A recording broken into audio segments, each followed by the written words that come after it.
There's no time.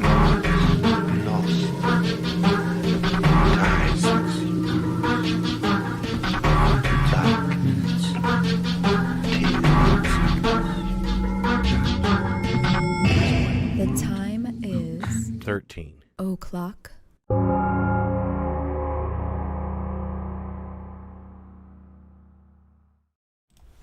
Hey, it's us. Yeah. Here we are again. Yeah. Thank you very much for the early super chat. Yeah, Jeffy Art. Jeffy Art, yep. It's been up since 1:30 a.m. and just got back from teaching classes. What, like 1:30 a.m. like Eastern Standard Time, or are you in a different time zone? I'm so ready to rock. Also, I love Jenny's new channels. Well, thank you very much. I've been working very, very hard on those. Mm-hmm. So I'm glad you guys are enjoying them. And I'll remind you guys, if you haven't, there's one called The Scare Salon that's all horror, and there's one called Crime and Memorial, which is all true crime. So I just put up a video on Scare Salon today where I picked my 5 favorite horror movies from 1974, because I'm doing my 5 favorite horror movies every year since I was born. So that's the 3rd one that I did. And tomorrow there's going to be a video going up on Crime and Memorial about 3 family massacres. So that should be exciting. Yeah, y'all got 3 paranormal videos, 3 paranormal shows back to back this week. Well, it seemed to be what everybody wanted, you know? I mean, like, everybody's ghost, like man? really into like haunting. Well, that's the thing. Like, we started out, when we first started out, we did a lot more paranormal stuff, but I feel like we covered a lot of the kind of big ticket, like paranormal cases. Yeah, after a while, people, they kind of get a little samey because the stories are very similar. So we got to watch it. You know what I mean? I think covering it the way a haunting covers it is a lot better because we can kind of goof on it or fucking remember the way those shows were, you know, just... Yeah, it's a good angle to come at it from, but, you know, I liked this idea, too, and I can't remember, like, because I know one of you guys recommended it, and I was like, ooh, that's a good idea. Now, I will say that, like I said, I've got a bunch, and I'm kind of like, I don't want to feel bad if I don't get to all of them, because I figured, well, I'll just put, like, write-ups about some of the more famous ones, and if I don't get to all of them, it's not really that big of a deal, so I'm just going to, like, keep it sort of casual. Yeah. Because, you know, like I said, there's lists all over the internet of like, ooh, world's most haunted bars and pubs, blah, blah, blah. So I kind of wanted to keep it more to like the US and maybe the UK.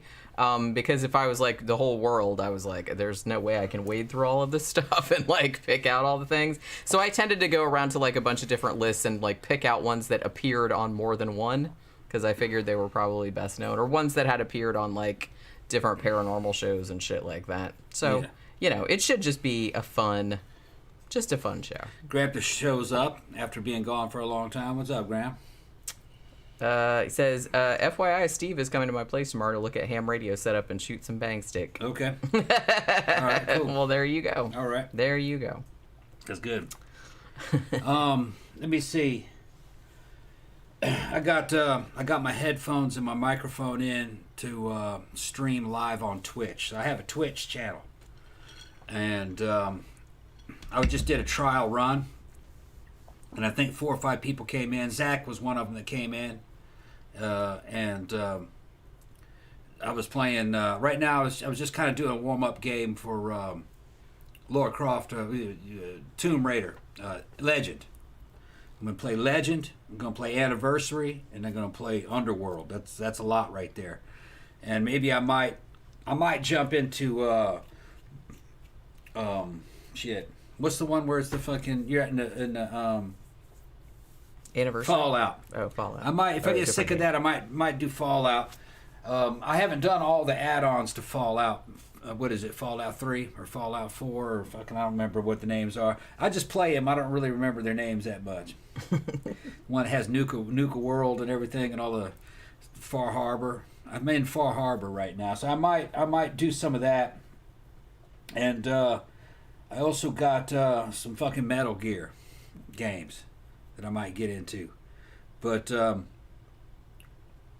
what's interesting about it is that it's got fewer people in the chats right now. We only had 5 today.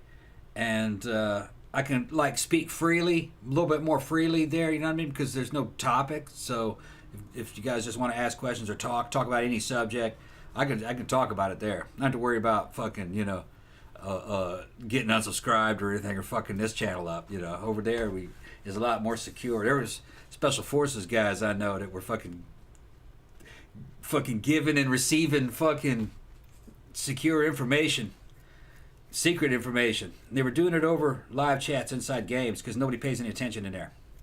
You know what I mean? You had to know who it was. But it's like SF guys talking about shit that was real and where they were really going to go and mission times and stuff. They don't need number stations anymore. They'll just pretend to be a gamer and go in there and fucking drop hints and fucking say secret shit in the right way. It's kind of like encode, decode, kind of like one-time pads in a way. But there's different ways to do it. Just if you know the guy real well, you could get the message across. And that's where a lot of it was going on. So in there we can talk about anything. Fucking radios, guns, survival, anything. Slasher Fred said, I like the old video games like for the Atari or the old NES. Yeah, I like them too. But I do as well. But they were real hard to play. Your timing had to be perfect on a lot of those. I really liked more of the stuff from the late 90s up to like mid 2000s, 2010. You know, I just didn't like. I don't like too much realism. You know, like I liked all the fucking Doom games, like Doom 2 and 3, and then fucking Doom 64, and even the old Quake. You know, that was good too. There was like the graphics were still kind of artistic. Some of the stuff is so realistic, there's not a lot of art in it.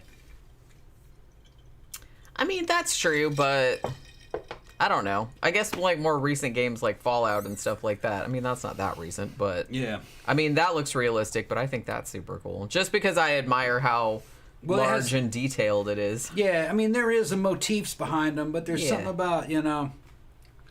Look at those fucking ghosts from Pac-Man. That was the first time I saw like a fucking kind of a detailed animated image. I was a kid, you know? And there's something kind of iconic about that two-dimensional kawaii fucking character, you know? There's just something kind of artistic about them.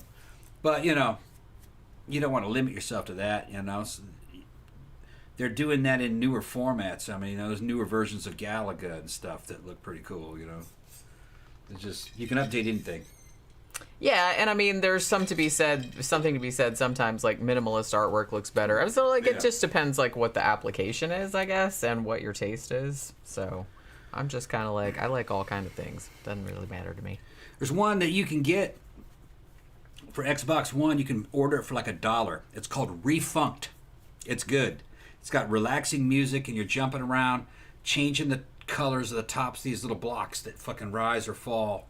And it's just a running and jumping first-person game, and it's real artistic and simplistic with like vaporwave fucking background music, and it's the sun's constantly going up slowly and coming back down slowly, and it's all happening in a damn 80s fucking mall-like fucking universe where everything looks like it's fucking 1989, you know, neon and shit, the fucking pastel colors and stuff. And it's called Refunked. And now you can get it for like $1.99. And you never get sick of it. You just play it over and over again. It's very funny to me how the whole 80s aesthetic is still so widespread, like nowadays. And it's not exactly what the 80s looked like, like if you were there. No. But it's kind of like an improved stylized 80s version of it, which is fine with me. So, you know? Name of my channel on what's the name of it on Twitch is Tom 13 o'clock. It's all lowercase. There's no apostrophes. Tom 13 o'clock on Twitch. So you can find me there. You'll get notifications when I come on live. Everybody jumped in. Oracle said, has anybody mentioned the game Stray yet? Oh, the only reason I heard about that was because I think there was a video, and I haven't watched it yet. I think I saw it in my suggested thing where Jackson Galaxy was playing it. So it's supposed to be like a game about kitty cats. The kitty cat game. I haven't seen it. No. I haven't really seen it either. Like I said, I just saw that Jackson Galaxy was playing, so apparently like it's a big thing. Granther said, famous haunted bar in Detroit, the Two-Way Inn. I don't have that one, I don't think, but I did see that on some of the lists, I think. Haunted by the ghost of Colonel... What is that? Palladius? Pilates? Colonel Pilates Machine Norris. a Civil War veteran, and the original owner. Oracle said, yeah, whoever designed it knows kitties. Now, see, I was kind of curious about it, like when I saw it come up on Jackson Galaxy, because he made a video about it where he was playing it, and I watch some of his videos sometimes, so his stuff like comes out in the suggestion. But you know what I mean. Danny Rolling telling some dad jokes. What does a drunk bar ghost say to scare you? Brew. Love the dad joke. That's a dad joke. Well, yeah, that's what I'm saying. Yeah. Yeah, the thing about this one, like I said, the ones that I picked are just random. So I'm sorry if I didn't get one that you're like excited about, and then there were some that I didn't do because we've already like mentioned them elsewhere. Like I didn't do Bobby Mackey's or anything like that because we already did a whole show about that because it was on a haunting. And I didn't talk about, there's actually one in St. Augustine, but I didn't want to talk about that one because I'm pretty sure that we did a show about Ghosts of St. Augustine. I might have mentioned it on there. I just didn't want to like repeat stuff. So I just like picked stuff from other places. So, you know, like I said, I feel bad if like some people are like, well, what about this place and what about that place? I mean, you know, I can't get every place. You know what I'm saying? Yeah, there's millions of them. There's millions of them. And the thing about it too is that now that there's all those paranormal shows, pretty much every bar and restaurant in the world that's old is talking about how haunted it is because they want people to come there because they're going to get like the TV show and they get like all kind of publicity. And the thing about it is that like a lot of these bars too, which I'll get into in a bit, have they do ghost tours and they do, you know, like lockdowns, like they let people stay in there overnight and shit like that. So, you know, it brings in a lot of tourism, you know. So make of that what you will. I don't know if they're just like making stuff up. Usually you can't get away with it if it's like a new place though, obviously. But if it's like an old historical place where like some creepy shit happened or like a famous person stayed there or something like that, then yeah, you can get away with it then. But other than that, you can't just build a bar and be like, yo, it's haunted. Slasher Fred said, one of the movies I have seen is The Wizard. I kind of remember that. It stars Fred Savage about a young boy who has a talent for playing video games, so he and his brother can go on a road trip to Universal Studios. Yeah, I remember that. I think I saw that a long time ago. Because Fred Savage was like pretty little. That was maybe before the Wonder Years, I feel like, wasn't it? I don't know. Never heard of it. Maybe. Never heard of either one of those. Wonder Years was a very, very popular TV show in the 1980s. Jeffy Art says, the Blue Anchor Pub in Delray Beach is not far from me. Supposedly it was transported here from Great Britain and is haunted. And Camp Guy said, I was just looking at Pirates House restaurant in Savannah, Georgia. History back to the 1750s. Pirates used to hang out there. I've got a couple. I don't have either one of those, but I do have some other ones like where pirates hung out and stuff. Alien from LA. Oh my God. That was on Mystery Science Theater. You know, Alien from LA. That one with what's her face? Kathy Ireland. And her super squeaky voice. That was the one. Yeah, she falls like through a hole in the earth, like looking for her archaeologist dad. And there's like a whole kind of Australian Mad Maxian kind of society under there. Do you know what I mean? So she kind of squeaks her way through there. It's like, it's a bad movie, but it's pretty entertaining though, I think. At least the Mystery Science Theater episode is. Danny Rowling said, too bad the pub used in the film, An American Werewolf in London, isn't haunted, because that would be sick if it were. Yeah, now, I don't remember, was that a real pub? Because it's called the Slaughtered Lamb, right? Was that a real pub, or was that... I mean, because that's just a sign they bought. I mean, that totally sounds like something they would name a pub over there, but you know what I mean? I mean, most of the pubs over there don't have, like, real exciting names. They're usually, like, the King's Head or something like that, but, you know, or there's a couple on here, there's one called, like, the Red Lion and that kind of stuff, but some of them have, like, pretty weird names. Yeah,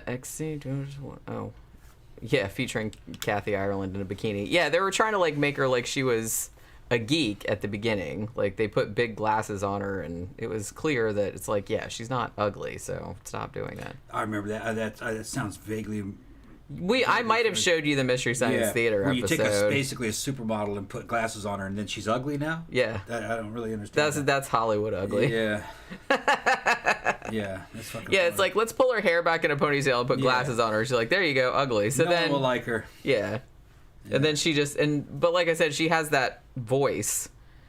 But I don't think that's really her voice. Maybe they made her sound like squeakier than normal because she's super squeaky. All that shit was ridiculous. She's super squeaky. All right. So, do we have anything else to talk about before we get into the haunted stuff, or you want to talk about some haunted stuff? No, that's about it. We can get into it, and we have enough people there. Just let me plug my channel again. I'm at Tom 13 o'clock on Twitch. No, all lowercase. There's no apostrophe. Yeah. Yeah. Okay. Danny Rowling said it's a real pub, the one from American Werewolf in London, but I don't know what it's called. There's videos on YouTube of the filming locations, and that pub is in some videos. Okay. Yeah, I'm just it's not called that, I'm sure, but I mean, I think I saw a T-shirt the other day that had that sign on it, and I was like, I kind of wanted it. Yeah, they're talking about Alien from LA. I mean, that's one of my favorite Mystery Science Theater episodes. Mostly because the song that they do, like not during one of the movie segments, but during one of the host segments, they do that song called My Wild Irish Ireland, and that's one of the funniest fucking songs that they ever did. I fucking crack up every single time. Like it's an Irish reel, but the words are all about Kathy Ireland and how he wants to make out with her. It's like super funny. Yep, I picked up a couple more. Just by plugging. See, thank you very much for joining me on Twitch. Xanada says Lords of Acid was a good band, just out of nowhere. Yeah. They're not still around, are they? Probably not. I doubt it, because that was a long time ago. They had good album covers. That's all those little devil girls on there. Yeah. They still play them at the club every now and then. Speaking of haunted bars, I don't really think none of the bars we hang out at are haunted. Not that I know of, unfortunately. There is one, I don't know if it's still there as of now, but downtown Orlando, there is a Halloween bar, or you know what I mean? What the fuck is the name of that place? I can't remember what it is, but it's super cool looking. They even have a VIP room in the back that's all that looks like a room from the Addams Family house. It's all Addams Family stuff. It's really cool.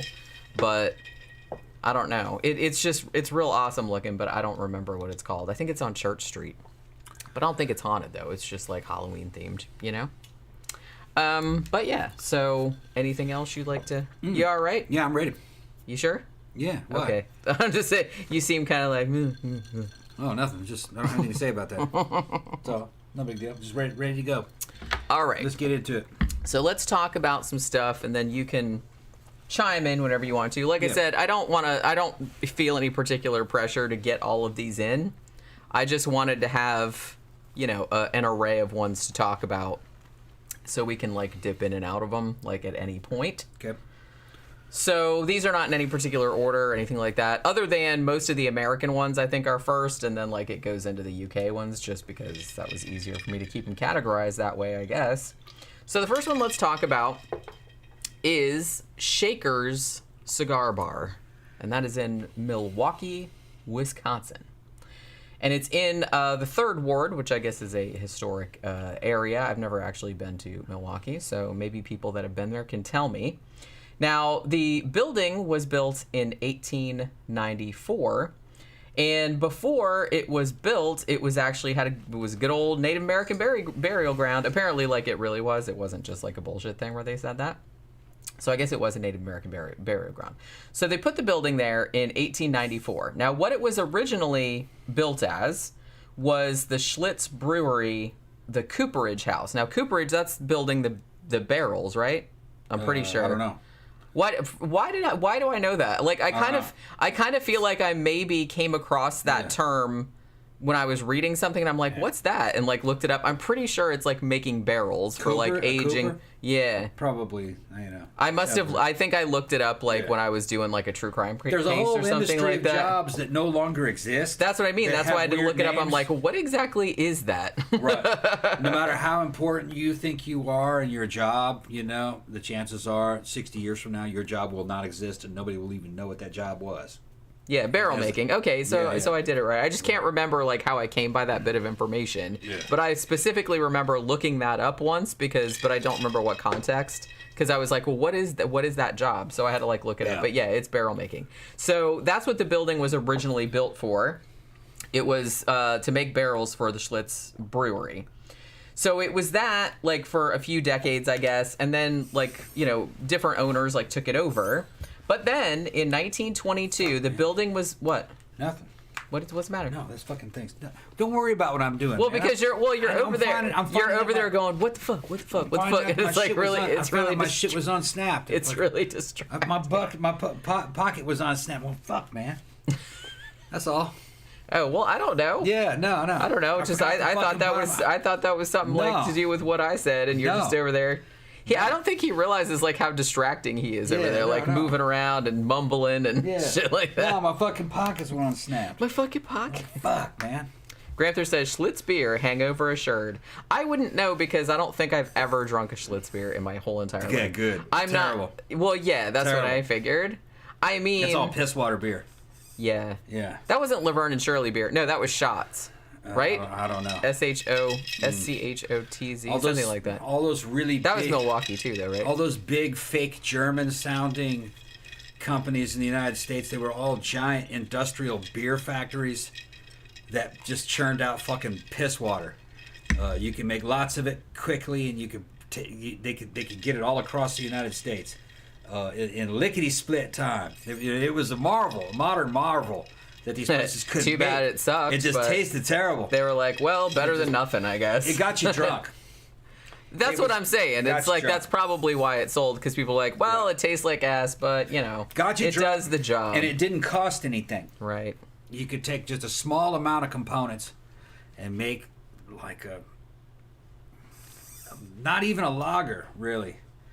But you could get it anywhere in record time in the United States, big country, you know, and it would be refrigerated. Even this is going back to the early fucking 30s, 40s, you know, and you could get it, and it wouldn't cost. It was after Prohibition though, and you could get it, and it didn't cost anything, and it rode like that all throughout the fucking 70s, 80s.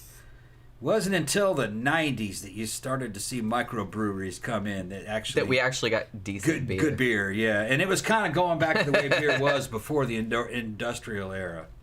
Europeans have a fucking hard time understanding America. They look at our chocolate and our beer and they think, man, that's what you don't understand. Like, that sucks. You don't understand that was done at a Soviet level. They made seas of that, oceans of that, and delivered it over a vast area, and it didn't cost anything. So it won over time. Quality's going to suffer. Quality suffered. Sure.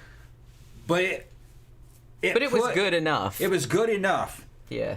It did put a lot of your local breweries out of business. Yeah. Okay? We had local breweries like in Europe. Some of them survived. Some of them became big.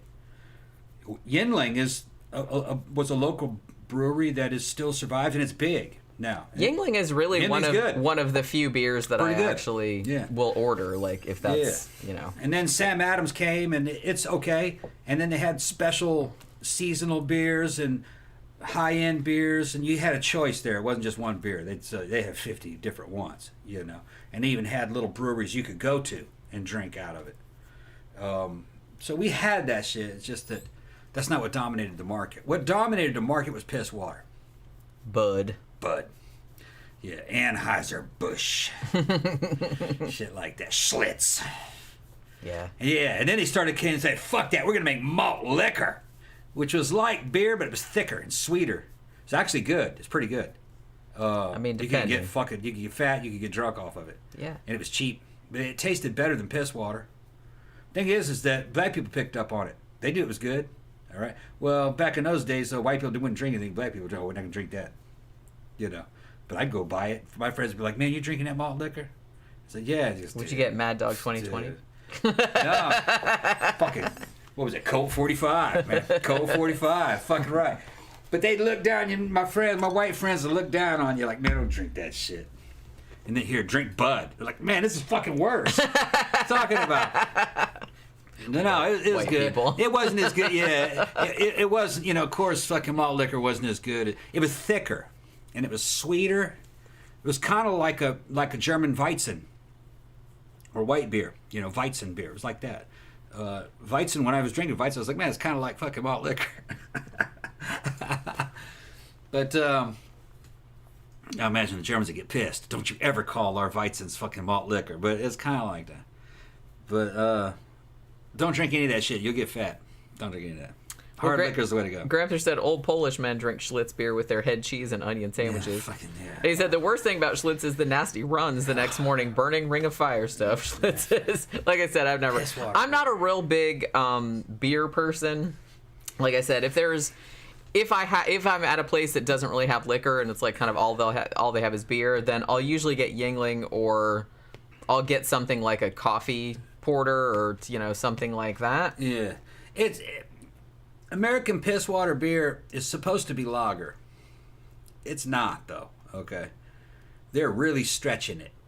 You know what I mean? Fucking, you could take a small, for the amount of ingredients that would make one decent lager, you could make 5 fucking piss water cans, and really reduce the price, and still get fucked up on them. The alcohol content was pretty high, So the price went way down, and you just sell a lot of it. Those companies made a lot of money. It was just survival of the fittest. It was economics. It's the same with Hershey's chocolate. Europeans have turned their nose up on Hershey's. A Hershey's chocolate is a Hershey's chocolate. It's not chocolate. I mean, Hershey's is acceptable. It's just okay. It's not the best chocolate, but it'll do. But it was mass produced. It'll do. It was mass produced. It's all right. Yeah.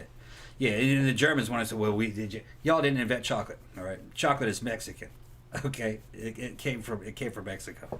But they were drinking it as a drink and mixing it with human blood during sacrifices. Only macho motherfuckers drank fucking with chili, chocolate, and human blood fucking from sacrifices. Now, see, they should make that candy bar. Make that candy bar. That's what fucking chocolate was. Bitch. That's what that shit. Because you know how, well, a lot of artisan chocolate companies started doing like the chocolate and chili and all that kind of stuff. Yeah. But as far as I know, none of them have human blood in there. Yeah. None of them have gone that far, but you never know. Maybe some of them will. Yeah, they were real men down there, man. Fucking your ass is going to give up on the top of that temple. You're going to be in this chocolate bar. You're going to pay back the blood debt, goddammit. And we're going to eat protein tonight. I know. But that's how that shit was, man. Chocolate with chili is good. Dana said Mexicans still eat chocolate with chili. Yeah, and actually, that's kind of like spread here too, because I kind of feel like people started putting like chili powder, like chili in their like hot chocolate and all that kind of stuff. Yeah, but America has a lot of good chocolate. Some of it you can buy in stores. Some of it you can buy from a fucking candy maker. They have candy makers in certain places. I don't mind Ghirardelli, actually. Yeah, that's out in San Francisco. Yeah, but I've been into a damn confectioner's, man, and fucking bought an American Reese's, or an American peanut butter cup the size of a fucking apple, with just mouth-watering chocolates, like 5 different versions of the chocolate, different versions of the fucking peanut butter filling, with or without jelly. We call it jam, or you guys call it jam. We call it jam.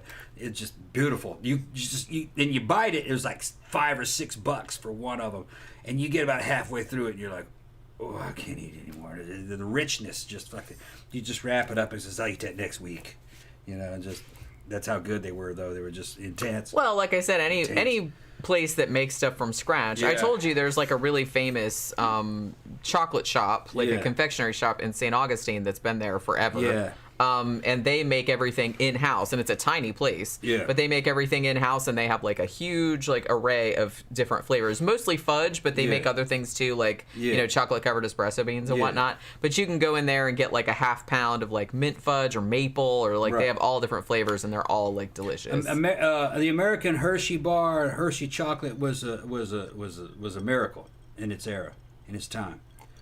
For the ingredients, basically, for the amount of cocoa beans that you maybe would make one chocolate bar in Germany, you could make 10 of those fucking Hershey bars and get that price down to like a nickel or maybe a penny. And all of a sudden, poor people can now afford chocolate. And it was decent if you realized how cheap that was versus... Yeah, it's not bad at all. Yeah. I mean, like Danny Rowling pointed out that Hershey's chocolate tastes like puke. Some say, some Europeans think it has like a vomity taste, which it's kind of supposed to. Which it does, because the milk that they use is a little bit spoiled, like a little bit sour. So I can see that. But we grew up on it, so I've had like way better chocolate, obviously, like in Europe and here too. But it's fine. Like Hershey's is fine. What mattered was the price and the volume, how much could be made. They could make lots of it quickly. And the little sour, weird taste to it that it has, they noticed that when it happened. They could have corrected it, but they decided not to because it had a different signature. It made it distinctive. So they say this isn't European chocolate. This is Hershey's chocolate. So that's the way it should taste. Yeah, And I mean, people it was a deliberate. I mean, we saw like a whole like that Food That Built America show. They did like a whole episode about Hershey's, and they were selling that Hershey's chocolate to other companies, and they were using it in the candy bars. And that little weird kind of flavor, Americans grew up with it. We expect it. If you taste another chocolate bar, and it doesn't quite taste the same to us. I mean, it's good, but it just it doesn't taste like Hershey's chocolate. Yeah, it is, whether you like it or not, it is a very distinctive flavor all its own. It has a slight sour taste, almost like yogurt or cheese or something. It's just kind of like cheesecake a little bit. You know how the cheesecake kind of has a sourness to it? It's with sweet. It's like that. Doesn't taste like vomit. That's going too far. But I know what you're talking about. It has a kind of a slight soury hot. Well, if you didn't grow up with that taste, then it might very well taste like vomit. It might, to you. but it's not. It's not what it is.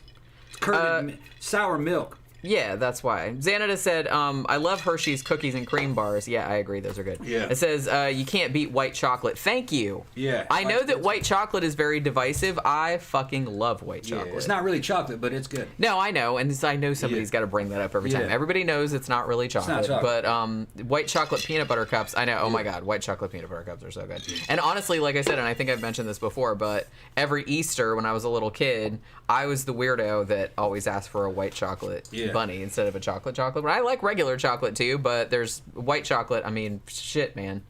Okay. I'll eat 0 bars all day long. I'm coming off my soapbox. I don't need to defend food anymore. Oh, well, thank you. I'm not defending anymore. I can't believe I didn't even get one paragraph in food before we already got into food. It was because we started talking about Schlitz, and then like it just... I bring culture to these people. I bring culture. Well, gosh, thank you so much. Thank you. What would we do without Tom to tell us everything? Who fucking knows? Oh my God. Danny Rolling said, what would you rather, a variety of Hershey bars or a Whitman sampler? Probably a Whitman sampler. Even though there are some ones in there, like I don't like the ones with the fruity shit in the middle. But other than that, like the Whitman sampler is pretty good. I like the coconut ones and the ones with like, peanuts and all that kind of stuff. I said fuck it. I even got to where I like the creams and the fucking gels. See, I don't. I'll eat all the other ones. I like the caramels. I like the coconut. I like the nuts. I like all that stuff. But the stuff with the fruity shit in the middle, the strawberry one is okay. I like them all. I'll eat it if I have to, but I like them all. I don't like the gel stuff in the middle. The gel one was okay. You got to dive head first, and you can't fight it. You have to accept it for what it is. See, that's you got to go. You just got to lean into it. You go, yeah, that's what it is. It's a gel, that green jelly, with the little bottom, nougat thing, and then the chocolate. I'm not about. I don't hate it. I mean, it's like it's weird. Somebody must have it. thought that shit up in the 30s or something.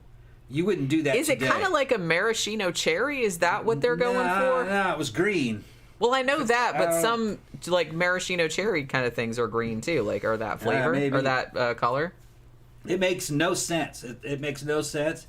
But I got to where I just didn't even fight it anymore. I was like, yeah, okay. I kind of feel like nowadays, in this day and age, when everything is kind of customized and specialized and bespoke, I feel like the Whitmans should have a box that's just like no motherfucking creams or gels in it. They got a box that's nothing but creams. I bought them before. That's what I'm saying. But just the fact that they have that, I mean, what kind of war crime is that? If they have the ones with like the creams and the gels exclusively, then they should conversely have one that doesn't have any of that shit in it. That's what I'm saying. Some of them just have caramels and peanuts and shit like that. And wouldn't it be hilarious if they just called it no motherfucking creams? But the thing is, it's a lot more expensive. Because that's the good shit. On Valentine's Day, you can get the one that's just all creams, and you get like the day after Valentine's Day. That's if you don't still be there. That's if you don't love your girlfriend. No, that's the one you get. Not listening to what I'm saying. Not listening to what I'm saying. You go day after Valentine's Day. And the ones that are all creams will still be there, and them bitches will be $1.99. And I'd go in there and get like fucking 6 So the people who like the cream ones are just kind of like, woohoo! Yeah. That's like their favorite day of the year. Get like 6 of them for $1.99. It's like nobody else wants that shit. Yeah, That's how you do It's just kind of, well, to be honest, if you like weird ass candy, like fucking candy corn or circus peanuts, or stuff that like most people don't like most right thinking people like don't really like. She'd be a judgment. We gotta talk about ghosts. I'm just teasing. Okay, right. Well, you're the one that went off on the whole. We went off on the whole Schlitz tangent. Yeah, fucking Schlitz. And then we started talking about beer. Then we started talking about candy. And then we stared talking about the first. That's how it happens. That's how it happens. The first fucking decent big brand beer that I had from a piss water company was one of the. Oh fuck! Now I'm fucked up. I can't remember it. God, that was quick. Yeah, I know, man. I had it. It was on the tip of my tongue.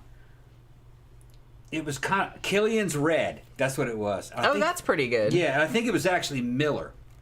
It might be. I think it's Miller. I remember having that sometimes in my 20s. It's like one notch or two notches above piss water. It's only a little bit more expensive, and they got some artificial shit in there to make it taste pretty good. It tastes kind of like a red ale, kind of.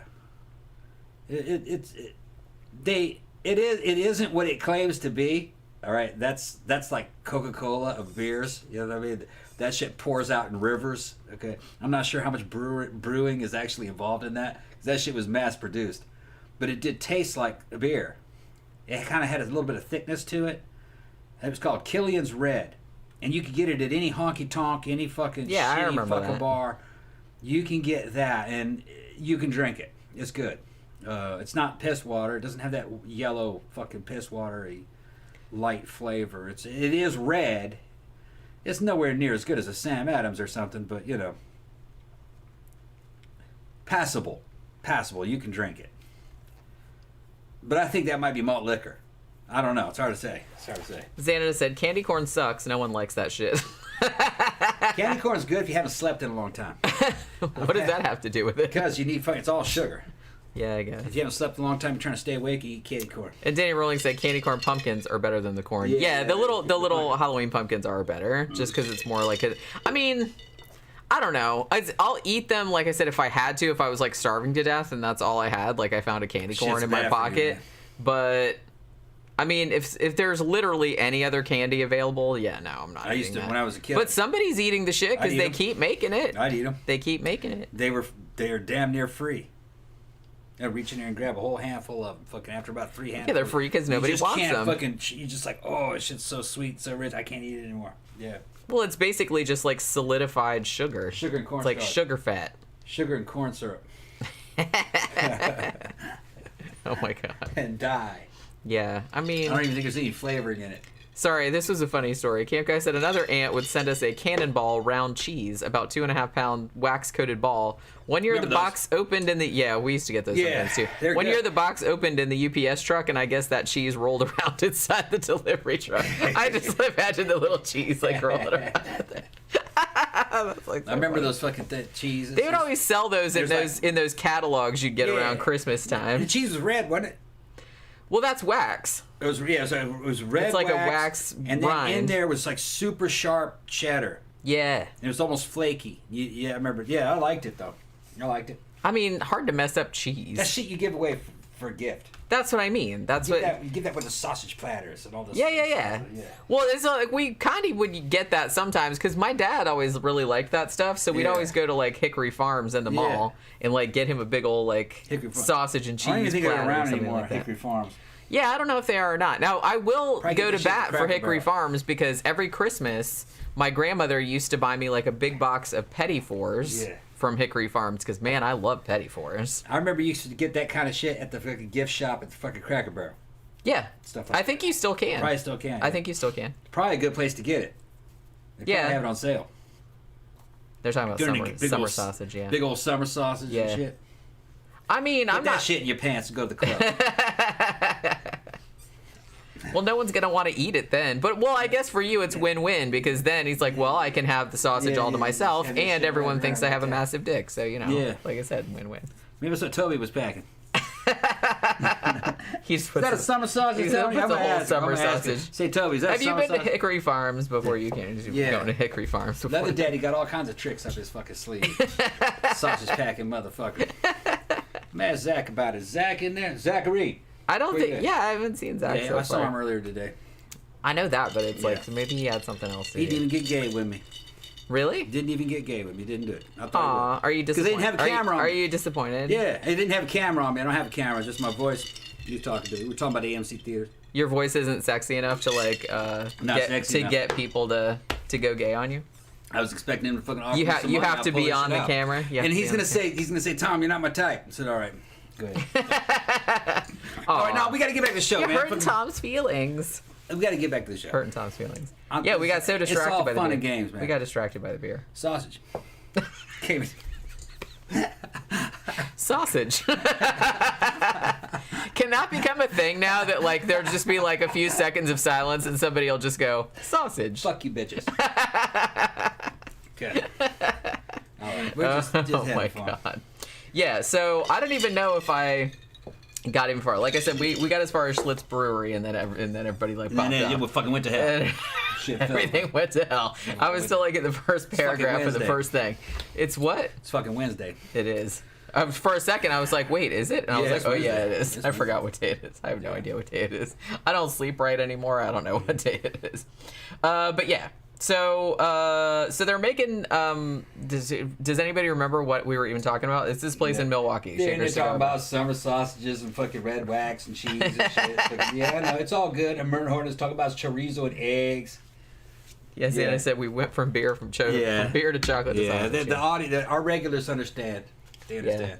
It's only like random motherfuckers that come across this stuff. Right. It's like what who the the fuck is this? Why aren't they staying on subject? Make it a fuck off channel. Okay, this is not the. We're not. We are like incapable.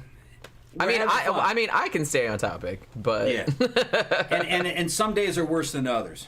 Okay, we got to get to the. We got to get to the show. Let's all get right. to So what I was gonna say. So Schlitz Brewery, they had the barrel making deal there. Yeah. Now, so it goes from owner to owner, right? But then in 1922, I don't even think I got to this part. In 1922, the building gets bought by guess who? Al and Frank Capone. Okay. So they used this building as a speakeasy during Prohibition, during the early to mid 1920s. So they put up like a business front. It was supposed to be like, oh, we do soda bottling in here, wink, wink, but it's actually a speakeasy. So, so basically, so this place has turned up on a whole bunch of different lists of like most haunted bars in America. I think it was even on that Netflix show, like Dark Tourist, which I keep meaning to watch, but I just haven't got around to it yet because it looks kind of interesting. So they have actually like tours, and you can do that. One of the tours they do a ghost tour, and they also do a tour that's called the Cream City Cannibal Tour, because guess who used to hang out at this bar? Good old Jeffrey Dahmer, because it's Milwaukee. So he used to hang out at this bar, apparently, or that's what they say anyway. So they have like a Jeffrey Dahmer tour, and they have a ghost tour. So one of the most famous ghosts in the bar that a lot of people have said that they've seen is a little girl who, I don't know if they know that her real name is Elizabeth or they just call her Elizabeth. Now, this poor little ghost haunts the first floor women's bathroom. I'm always just kind of like surprised. She's like the moaning Myrtle of this guy. Why, when you're a ghost, I don't know why you'd want to like haunt a bathroom forever, like if you could go elsewhere. But I don't know, maybe she was into bathrooms. So she haunts the first floor bathroom. So apparently a bunch of people that have, used the bathroom in this establishment have heard a little girl laughing outside the stall, which, I guess she's peeking in at you, like laughing at your shit. But, you know what I mean? Or sometimes like from just outside the bathroom door. And also they kind of hear like little kids' footsteps, like running around, like outside the bathroom, like while they're in there, and then they look and there's nobody there. And she usually like moves stuff around in the bathroom too, like moves stuff on the counter around. So I guess she just like hangs out in the bathroom, like this little ghost. Okay. I don't know why, but she's weird like that. She's a freaky ghost. She's into like hanging out in the bathroom. Now apparently, and like I said, I'm not really sure how they know this information, but they think that this Elizabeth ghost is the spirit of a little girl who, before the building was built, like when this place was still like a cemetery or like, just waste ground or whatever, that this little girl was like climbing a tree in that area and she fell and broke her neck and like died there. And now she just like hangs out in the bathroom. So there's that. Another ghost that is at this place is one named Molly Brennan. Now, this girl was an Irish girl. She was 16, and she was working as a prostitute back in the 1920s when the Capones owned the place. Now, apparently this bar underwent some renovations in 2001, and they found like a bunch of bones underneath some floorboards. Now, some of them were animal bones, but some of them were human. So the bones, they thought were about 70 years old, which would have fit right about in line with like the 1920s when they thought that when this girl had died there. So what ended up happening with this was that when it was during Prohibition and when the Capones owned the place, the main floor was, the business front. It's like, yeah, we bottle sodas in here. And also the speakeasy, like in the back. But the top two floors were a brothel. Okay? So there was like a staircase, but there was kind of like a gate there. And there was like there'd be like a bouncer or like a guard standing there. So you couldn't just like wander up the stairs. So, so they kind of had that. Now, this is very funny, and I don't know if this is true or not, but I love the thought that was put into this business. So remember how I said that, the top two floors are a brothel? Okay, well, the second floor is like the fluffer floor. Oh, there was it had some fluff. So it had...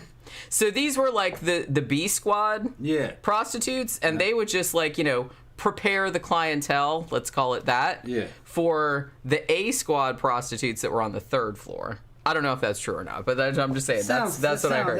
No, that doesn't sound right to me. That's what I said. I was like, that sounds like an amazing amount of thought put into like the system. Doesn't sound right to me. Here, I've been to brothels, of course, told the story. No, because everybody wants their cut. Probably what they're talking about is that you had A tier prostitutes on one floor, B and C tier prostitutes on other floors. That's probably what they're talking about. Yeah, it's probably kind of like a... Oh, yeah, no, an A tier girl's going to be in a better room because she makes more money. Expensive, sure. Because she makes more money, she can ask for more money, all right? And she makes more money. So she's going to be in a better room, better facilities. And she's going to be better. The B and C ones, they're lucky to be in there working. The C-level prostitute, she's lucky to be in there working, basically. Probably shouldn't be in there working. But she's not asking much money, So... That's like the 80-year-old women with no teeth. Nah. No, they're usually not that. They're usually just girls that guys aren't really that interested in because it's just something about them. They're the way they look, But there's somebody for everybody. You got B and C tier guys. You know what I mean? Sometimes they're more comfortable with a woman that looks like them. Although I think a lot of the problem with a lot of B and C tier guys, as we've seen and we talked about when we did the show on incels, they want is that they all want like the hottest chicks, even though they are kind of like not. I think that's a newer phenomenon. I've seen it myself. Up in Korea. I have often seen that. I've seen it myself dynamic. Up in Korea, where you got a guy who's they're all U.S. Army guys, and there was a whole army of Korean good time girls. They're trained by their government, and it is part of a fucking national effort to get every bit of fucking money out of the GI's pocket so it can go into the Korean economy. And there are some guys that are C-tier guys. They're very uncomfortable around A-tier women. They know that they can't get that normally. You know what I mean? So they feel ugly next to them. They want to be with a woman who's like them. They're totally understandable. Which to me seems a little bit more normal. It's like it seems like you would. To me, it seems like less normal that you're like just like an average looking person. It's like, oh, I deserve like the hottest looking people ever. I'm just like, military prostitution. One, nobody deserves anybody. That's kind of like get rid of that mindset. But it's just kind of like, I don't know. Military prostitution in Eastern culture. It's a long tradition. I mean, it goes back fucking thousands of years. It's really just the Eastern version of dating. They don't have dating. You're paying for the date. They understand that. A lot of traditional Eastern women would never date if money wasn't involved. That's being a whore. You're giving it away like it's not worth anything. It's a very different way of looking at it. Very different. But I get it though. I kind of get that. So I mean, I can get how they got to right. that And place. GIs are not bad guys. They're not cheating on their wives or anything for the most part. They're young guys. They're in good shape. They've been working hard in that country, helping that country's military secure it in the case of what we were in. They're just trying to get entertainment and female company and attention. They're far away from homes, and that's what she is. Like a geisha, an entertainer. And there is entertainment in it. It's happening in a nightclub environment. And there's apartments behind it. They take you to those apartments. That's what it is. And so there it's normal. It's not emotional in the way, you know, people would think. You know, it's kind of like banging the waitress. It's business, really. But, you know. How many? So what? You bang waitresses at Waffle House to get some free pancakes? No, what I'm talking about is just the way you said it about like it's just business. I was like, look, hey, I can't pay for this eggs Benedict, so can we like sort this out some other way? I think a lot of people would never really understand it. You know what I mean? Because it's not your girlfriend. You know what I mean? This is not your girlfriend. This is like an entertainer. Yeah. And she's working for you. She's kind of like the waitress waiting the table. Yeah. All right, it just happens to be sex, and it's not real. It's not real intimate. It's more, you know, business-like. I perfunctory. guess. Yeah, you know what I mean. They're talking, and really the entertainment is just talking to them. It doesn't really have anything to do with the sex. You know, and then you go back to the club. And then she moves on to somebody else. Well, that doesn't seem all that weird to me, to be honest. Yeah. It doesn't seem that weird. It's very normal in that culture, in that situation. I think in the West, or particularly in the United States, I think it still has like kind of a weird stigma about it, just because of like the Puritan kind of mindset, which I really wish that we could shake off. Yeah, well, Korea and Japan and China, they don't have that. That's what I'm saying. They don't have that. Like, to me, it just seems like I said, you know, you don't want like people like cheating on their significant others or something, but that's a different issue. That doesn't have anything to do with like the service being available. Right. Like if you're single and you just want to go like have a good time at the strip club or whatever, and people are not working there against their will, then I don't really see any problem with it, to be honest. And those girls were not dealing with the general public. They were all military, all U.S. military. That was it. So they were all guys in good shape, and they're, you know, decent looking guys, I guess, you know. And they tend to go with a girl who's about what they would get, you know, naturally. And see, here's the thing. If the A-tier Korean good time girl, if you're C-tier guy and coming up on here, she'll probably turn you down. She doesn't have to work with you. There's all kinds of other A-tier guys fucking there. Yeah, she doesn't need to like lower herself your money. To... You're right. She doesn't need your money. She's in demand. So a lot of guys kind of know that that's the deal, so they're kind of more realistic about who it is they're going to approach. So it's a lot more natural than you think. That's why that seems a lot healthier attitude. I'm gonna say, rather than like every guy, no matter what they look like, being like, they're all like hovering around like the one super hot girl. No, they're pros. They're pros. They got security, and you're in their house. Okay. They work with who they want to work with. If they don't want to work with you, they don't fucking. That's what I'm saying. That seems like a much better system. There's 30 or 40 other motherfuckers, and they look good. What do they? And they got the same amount of money. What do they need you for? Right. You know. So some dudes were getting lucky. You know. Oh, she picked me.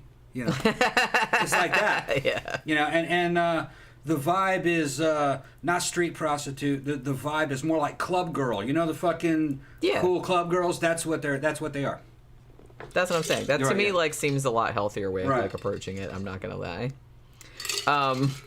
Xana said they have a buffet at the brothel as if you want to eat chicken wings beforehand. Tammy said maybe afterward. Yeah, some people might like work up an appetite. I always kind of laughed that. I mean, we have a very, very famous strip club here in Orlando called Rachel's. Yeah, and they got a buffet. And they have like a big like those strippers love Jenny. And they're pretty in her mouth. And they're pretty like well known for their steak dinners, which I think is like kind of hilarious. Yeah, Rachel's is top notch. They got good food. It's a nice place. It's massive. Yeah, I always wanted to go on a bike night. Yeah. But yeah, there's a biker night, but I never go. I mean, it's kind of far. It's far now. Yeah. It's way over on 436, and that's like 30 miles or something like that. I mean, it used to be a lot closer. To you know, and the thing is they fucking suck money out of you. You know what I mean? Yeah. If it was that's kind of their whole thing. If it was back in a day where we could go in there and spend fucking $300 and shit. Because here's the thing, if you go in there with a girl or your girlfriend, you're immediately a fucking superstar. Yeah, they love that shit. They fucking love it. Like I said, you have to think like 24/7, like however many hours a week they work, which I'm sure is a lot. You know, most of the time it's just like these creepy old middle-aged dudes like drooling on them and shit like that. So when somebody comes in that's like cool and like has their girlfriend and their girlfriend is kind of into it and is like, I mean, I had so many of the girls telling me their problems. Yeah. And they're making out with her on one side, the other one's talking about her boyfriend. Yeah. Fucked up shit. Well, because a lot of women don't come in there, so they're just like, thank God. Like, there's another fucking woman in here. We that had I can little talk to. Kaylee with us, and Kaylee was in love with one of them. That stripper didn't want anything to do with her. She's like, no, I'm not a lesbian. That's what. And it's like, oh, you're not going to entertain? No. Remember that? Yeah, poor Kaylee. Yeah, Kaylee was heartbroken. Yeah. Yeah. That's what I mean. Yeah, because you don't really see too many like lesbians going to strip clubs either. Like a lot of times, like I said, straight girls will go like as a lark, or they'll go like with their boyfriends or with it. We were actually with a group of people, like from the club, because one of our battle of the bartenders. So one of our favorite bartenders was there, so it was like a big night. So a lot of our friends were there and stuff like that. But yeah, they were really into it because we were all nice and like respectful. We weren't like jerks, and we were goth too, and those girls are goth. A lot of so I think they were just kind of like vibing. You know what I mean? But yeah, so we got So again, we got distracted. I'm trying to like go back to like where we got distracted. I think they like our sidetracks more than the fucking story. But go ahead. Well, that's what I mean. I don't think that I haven't thought about just doing 2 sidetrack shows a week instead of like having a topic. Because sometimes, you know, and I'm not trying to like be a jerk or anything, but it's like sometimes like, you know, we have a topic, so I try to like stay on the topic, but then it seems like, you know, we go off on a bunch of tangents, and then I'm just kind of like, well, are we even going to talk about the topic, or does anybody care, or anything like that? So I was like, maybe we shouldn't even bother having a topic. I'm not really sure, but I mean, in some ways, it's kind of fun to have something like to fall back on, like to talk about if we run out of shit to talk about. But I don't know. It seems like our sidetrack shows like usually end up being 4 or 5 hours, and we seriously never run out of shit to talk about. So there's that whole thing. But hey, can you get me some ice? Okay, yeah. I don't really need any more drink. Out of ice. Okay. I'm just out of it. All my ice melted. It's kind of warm in here, to be honest. Like, here. It's not usually warm in here, but today it is. Turn that fan on. I knew something was wrong. Danny Rolling said, I wonder if there's such a thing as a ghost dance hall girl that haunts a bar. Yeah, I think there's a couple. A lot of, it seems like a lot of prostitutes, because a lot of the bars that are haunted, at least the ones that I was, that I researched, a lot of them had once been brothels, and for some reason, like, some of the prostitutes, like, hang out and are, like, ghosts there. And that's what happened in this case, because, we got distracted by the whole, tiered brothel situation with, like, the fluffers on the second floor and the top tier girls on A or whatever. So Molly Brennan, one of the girls that supposedly haunts this place, was one of the top tier ones. So she was like a third floor chick. Now, what ended up happening, she'd been working there for the Capones for a while. Now, one night she gets a visit from one of her, like, from an ex-boyfriend whose name was Patrick. Now, Patrick had come there to basically, like, Roxanne her, like, to tell her, you know, you don't have to turn on the red light or whatever. So that's, I mean, kind of what he did. You know, don't quit being a hoe and run off with me and marry me and everything will be happily ever after, blah, blah, blah. So, Molly's like, okay, that sounds like a good idea, but she's like, I don't think I can leave because maybe the Capones will be mad at me and will, like, you know, have some kind of retribution. So, and she's like, plus, I make a lot of money here, and I'm not really sure I want to run off with your broke ass. But she did seem, like, receptive to the idea. I'm not saying that.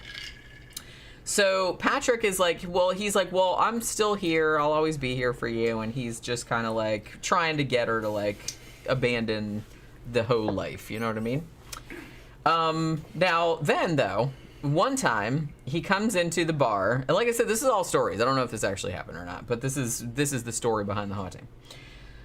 So he comes in there one night again to try to persuade her to leave her life of hoery, whatever it is. Hoery. Hoism.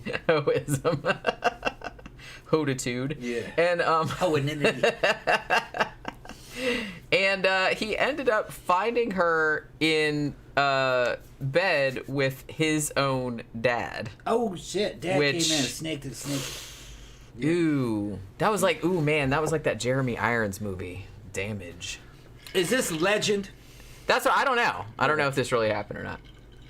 This is just what the story behind the haunting is. You know what I'm saying? Right.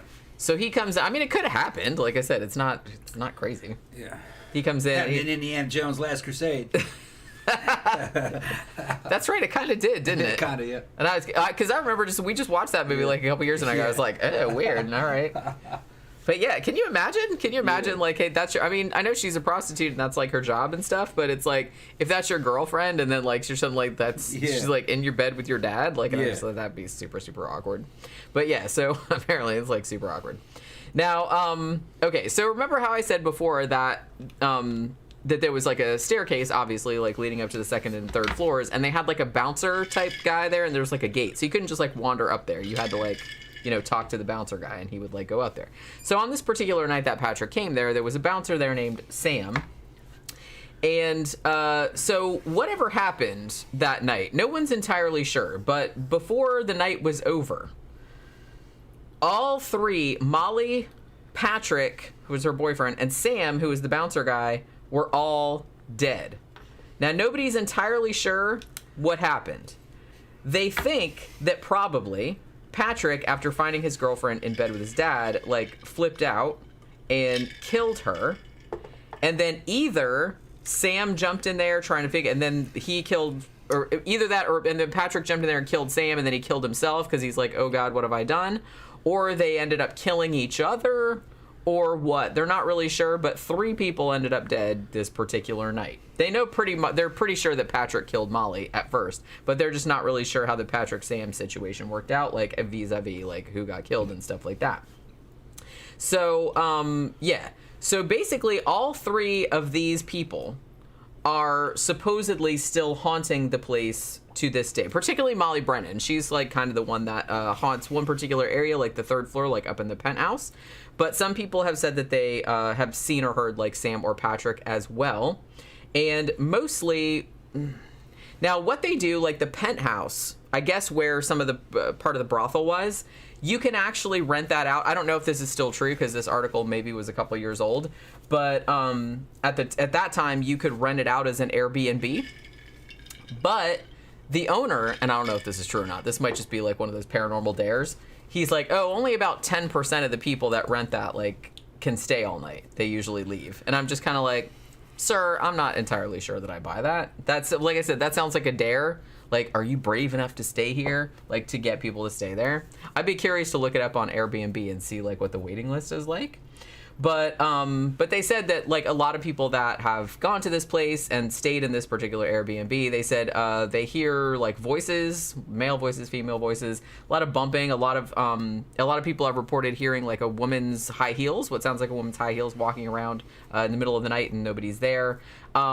They said another thing that's real common is that people feel like someone's sitting next to them on the bed, and that sometimes they'll wake up and there's like an imprint, like a body, like in the bed next to them, like somebody had been laying down next to them. So I'm thinking that mostly happens like up in the part that they rent out nowadays, like as an Airbnb. So that was just the first place, like I said. Now, some of the places have like longer histories and some of them just have short ones, so I'm just kind of like go around, but I'm gonna run to the bathroom first because talk about something. All right, I'll talk about something while she's talk about something. All right, let's see who's in the comment sections. All right. I don't know who Cine Eater is. He's talking about Pink Floyd. And all right. There's Zach number 2. Zach Anderson's in there. He's a new guy. What's up, Zach?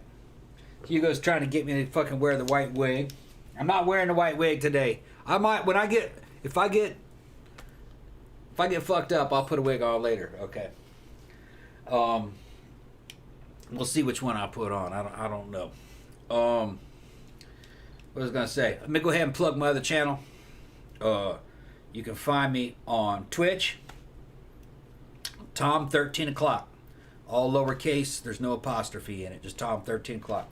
I'm in there. I'm playing fucking Tomb Raider Legend. and then I'm gonna play Anniversary, and I'm gonna do Underworld, and it's gonna be fun. And you can talk to me over. I got my headset on. You can talk to me. We can talk about anything you want to talk about. Anything not suitable for this show, we can talk about over there. So you can friend me.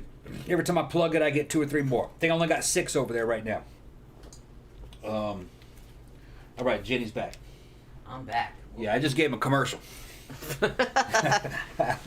Giving him a I commercial. gave him a commercial, trying to plug my Twitch channel. I'm going to plug Jenny, too.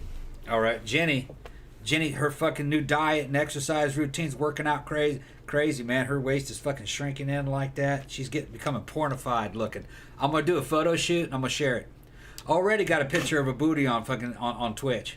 That's my banner. My banner is your booty. You know, you putting on makeup when you were at the fucking makeup table. Oh, that picture? With your booty hanging out in the fucking boots and shit. It's just booty to boots. That's your picture. That's my banner. It's the banner behind my video. You didn't tell me that. Yeah. I mean, Jenny's booty's on the banner. I mean, I don't care, but... The thing is, my Twitch account is a free account. It came with Xbox One, and I don't think I can get... I don't know what they call them, super chats. I haven't seen anything about that. And when I did that stream today, when Zach was on there, the stream wasn't saved, and I didn't see the option on how to put it into my stream yet. I'm gonna do more research. You gotta figure it out. I may have to pay for that or something. Yeah, that might be right. Because a lot of times they'll give you like a lot of shit for free, but you can't. You can't get full functionality. Yeah, like limited kind of functionality. Like I think I got limited functionality, but if I get enough followers over there and can get some super chats, maybe I'll enable full functionality. It's probably only $5 a month anyway. Yeah, it's probably like super cheap. You can probably afford it. I mean, you know. Guamocon said, Tom, you're a fan of Go Nagai, right? What's your opinion on Cutie Honey? I don't know Cutie Honey. Yeah. I haven't seen that one. Xander said, I know a lot about Twitch. I can help Tom. Oh, who said? Xander said that? Okay, yeah, we'll talk about it later. Yeah, because I was like, I don't use Twitch, but I mean, I could probably figure it out because I figured out like everything else that I had to do, but you know. My favorite Go Nagai series is one of his least liked ones, as I liked Getter Robo G. A lot of people liked the first Getter Robo, but I liked G. I liked that, and I was fucking big fan. I got that on DVD, and I also got the original, the old Getter Robo. I have that too, and got it with English subs, Japanese with English subs. Man, I love the theme songs. Yeah, the theme songs are great. And then I really liked UFO Grenadier. I have a lot of the figures. My friend owns a company called HL Pro, who made a lot of fucking Grenadier figures and Great Mazinger and Mazinger Z and Jeeg and all the greats.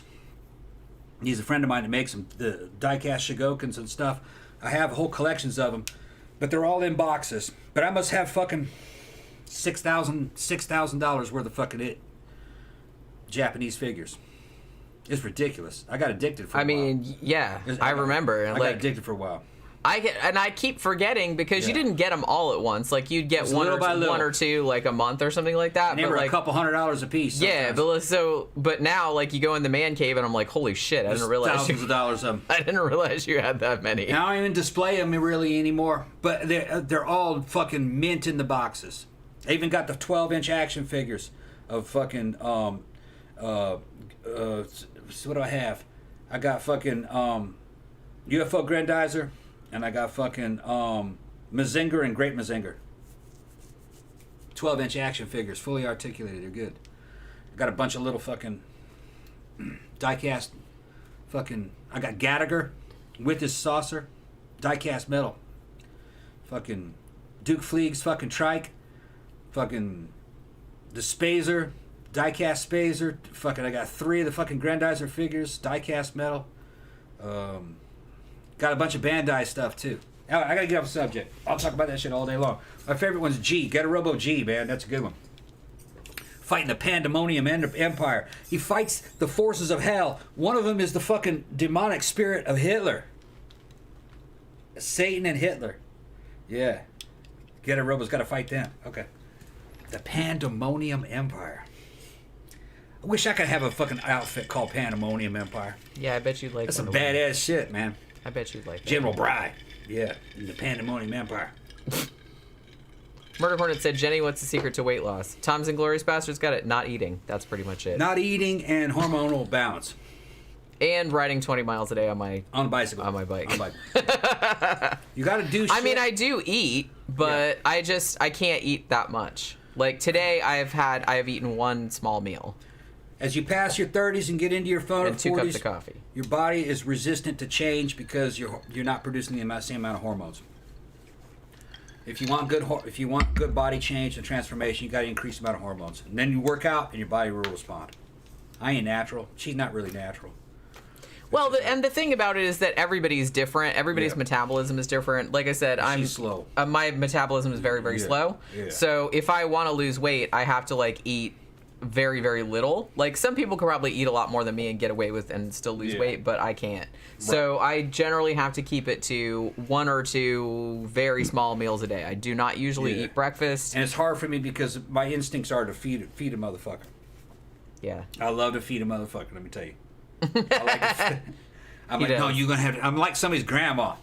That's what you gotta eat this. That's what I'm telling you, and it's like I kept telling you, I'm like, you're exactly like my grandma. That's probably like why I got fat when I was like a preteen. Yeah. Because my grandmother, who was skinny her whole entire life, because she had super fast metabolism, so she could eat what she wanted and not gain any weight. Yeah. So she was always kind of like, and this was a lot of Southern people are like this too. It's like if you were getting too thin, what's the matter with you? Are you sick? Like don't you want more of that? Don't you want like so? She was just, and everything was like butter and gravy and everything like that. And like sometimes I didn't want that, but people in the southern regions of the United States and Central America too, Mexicans and Central Americans are the same way.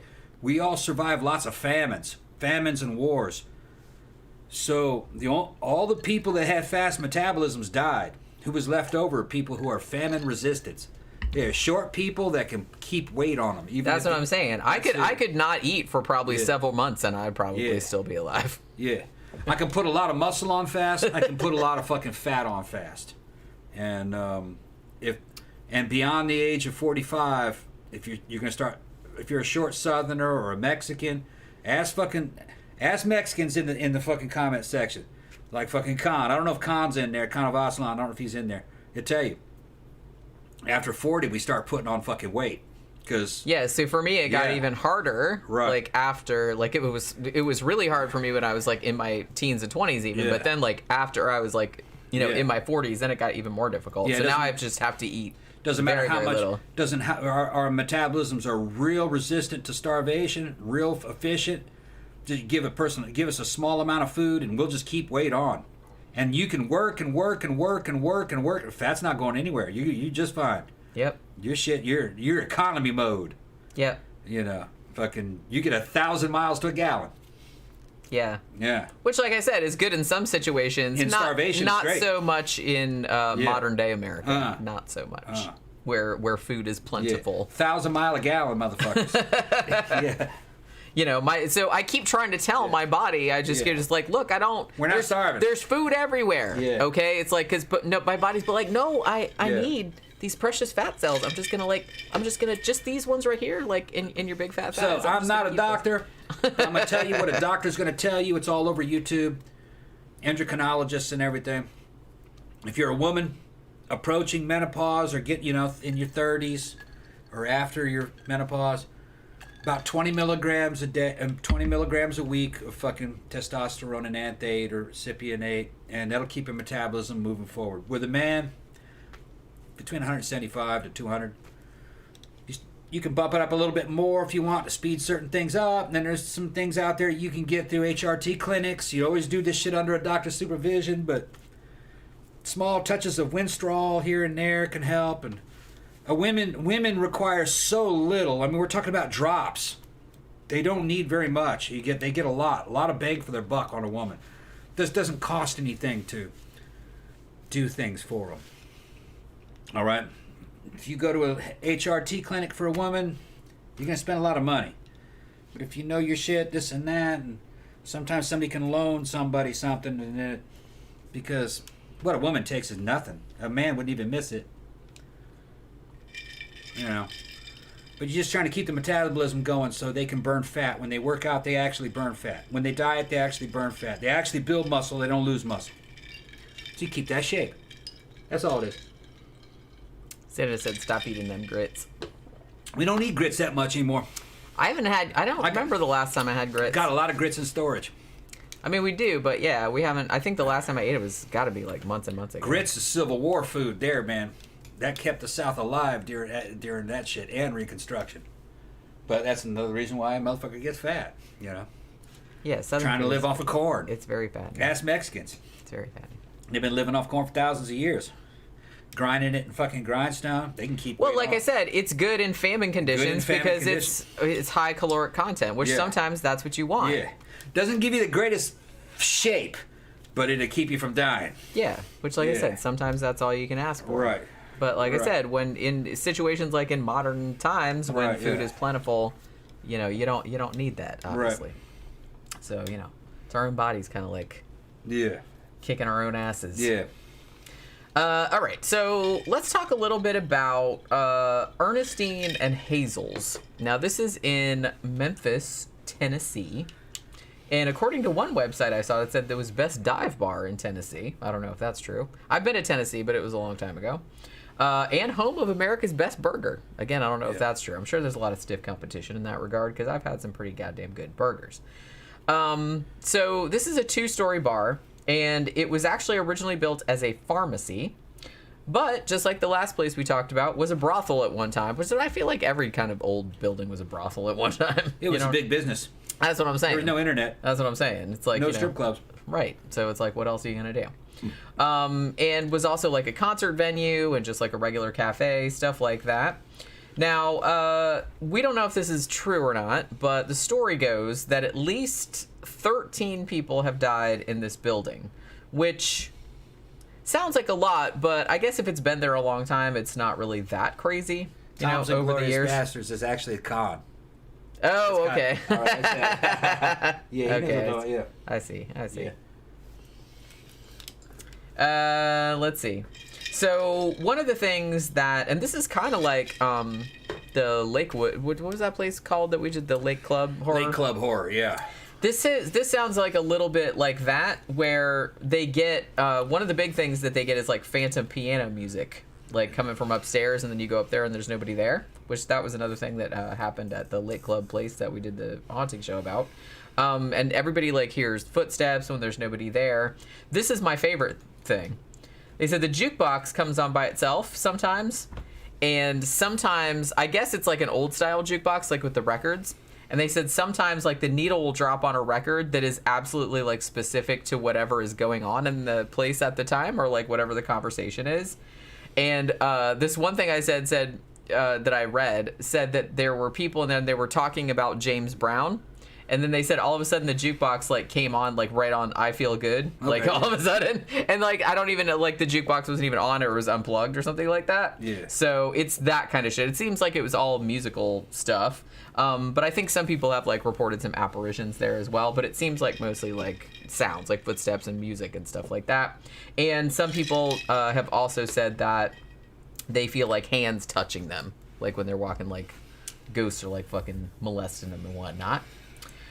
Then we got Old Town Pizza, which is a restaurant and bar, and that's in Portland, Oregon. And their most famous ghost is a woman named Nina. Now, she's been around for about a century that they know of. She was actually, again, there's some more brothel shit. She was a sex slave. Now, where Old Town Pizza is used to be a place called the Merchant Hotel, and again, there was kind of like a brothel in there, and I guess she was kind of like forced into prostitution there. And this place is over. Portland, Oregon has like a bunch of those Shanghai tunnels, like underneath, yeah. So, so she's like working in there, and apparently these missionaries came to town and said, hey, if you give up prostitution, we'll like take you away, we'll rescue you. And she's like, okay, get me the fuck out of here. But the pimps and stuff that she was working for decided you're not going anywhere, and they threw her down the elevator shaft. So, you know, that's nice. A lot of times what happens is they were kind of in indentured servitude. They put them up room and board, and then they said they would owe money that they had to work off for the room and the board and the food. Yeah, that happened a lot. That's usually how it was. It was kind of like they overcharged them for a lot of stuff. They were never really able to work off that debt. They were there until they really weren't worth anything. They just kind of kick them out. Yeah, and then they'd like end up fucking homeless, probably. Yeah, I'd imagine. Yeah, it's usually what happened. Because you couldn't like or the get a job. brothels would close down. Got people would go to jail and it would be dissolved. Yeah, and then she's just on the street again. Yeah, I mean, it's shitty. I read a book a long time ago about some people that had been brought over like from Ireland and stuff like that under that situation where they were indentured servants. They're like, hey, we'll pay for your passage over to the U.S. if you work for us for 7 years or whatever the fuck it was. But yeah, there was always some kind of thing where they wouldn't ever. There was more to it than that, though. Yeah. The Irish indentured servitude was kind of a cover story because some of them were straight up slaves. Yeah. Some of them were straight up slaves. Well, that's what they were kind of talking about in this book. A lot of mysterious fucking things happened in the United States, especially centered around the railroads and the Irish and the Chinese. There are railroad lines where inexplicably there are mass graves of Chinese and Irish on the side of the damn railroad tracks. Not a word. Nobody knows what happened. I think labor revolts. And the railroad had their own courts. They could pass death sentences on fucking their employees. People don't realize how powerful corporations used to be. And there must have been some kind of revolt in one place. And they had Pinkertons and shit. And this is in the area where they had Gatling guns. And I think they just machine gunned a bunch of them. Well, I'm sure that happened out on the side of the railroad tracks. And they'd bury them like nothing ever happened. And they'd just order more of these Irish and Chinese slaves, really, is what they were. No regard for anything. And some people go, well, the United States is fucked up. Capitalism. It wasn't even the United States. It was the railroad corporation doing it. It's mind-boggling. Don't trust anybody. Okay? I'm Thomas motherfucking Ross. I'm paying attention. They haven't changed the game. The game is the same. It's the same ruling class. They're just hiding it better. Don't trust any people. Good. They don't like you. They're just trying to make money. Money and power. Fuck them. Xana just said, I was telling Tom about a child's grave near me from when the gold mines had 8-year-olds working for them. Yeah. It's a creepy spot. Send those kids into the mines. They're small. Yeah, that's pretty much why they sent them down there, because they were little. Yeah, well, that was standard operating procedure. That was all throughout England. Yeah, they did that over there. Little English children and Irish children and everything. They did that here, too. And it was uncomfortably recent that they actually were like, yeah, maybe we shouldn't do that. We shouldn't be sending little kids down. Well, there was no such thing as childhood up until recently. Yeah, not really. Like I said, that was a very as soon as you could walk and talk, you were working. Yeah. Get to work, brat. Yeah. And who knows what the sex thing was all about. For all we know, the bosses were fucking cracking them little girls and shit. Probably were. Oh, I'm sure. Because if they could, I'm sure they were. Yeah, because they were doing bad sexual shit to them in orphanages at that same time. It was probably widespread. Probably. They were fucking savages. I mean, well, yeah, and like I said, people bitch about nowadays, and there's a lot of bad shit happening nowadays, too, but it's like, I would not want to go back then, because I think it was worse back then. That's what I mean. I think it was way worse, because there was really no expectation oversight that you would be treated like a human being. It's like, especially if you were poor, or you were an immigrant or something like that, or a child, you were basically just expendable. Nobody thought of you as like a person. You were just kind of like, I think that's a fairly recent, phenomenon that people actually feel like other people are people, even if they're kind of... The whole American Constitution, you know what I mean, about fucking having human rights and the rights to do this and that was all theoretical. That was not a reality when that was written. It was something they were striving for. Yeah. And it did kind of come about. You have to fight hard to keep that. Because corporations that own the government want nothing to do with that. They want to go back to damn monarchy. That's what they want. Because that way the rich people rule. And it makes it a lot easier for them. You got to fight for your freedoms. That's just and for universal. your right to party. And you must fight for your right to party. I had to put that. Beastie Boys knew all about it. I don't know why I just thought of this, but at my senior prom, they legit played that Beastie Boys song 3 times. Yeah. Over the and I was only there for like an hour, and then I fucked it, and then I pissed off and went to Rocky Horror because the prom was boring. So, there you go. Yeah, but just remember, the Constitution and American values were only fucking theoretical. They were the theoretical goals of the revolution, and they said in there that the revolution had to be constant because they'll fucking creep up on you. They'll take away anything you get. If you give them, if you're lax, they'll just creep up on you and take everything from you. And history shows this, not in the United States.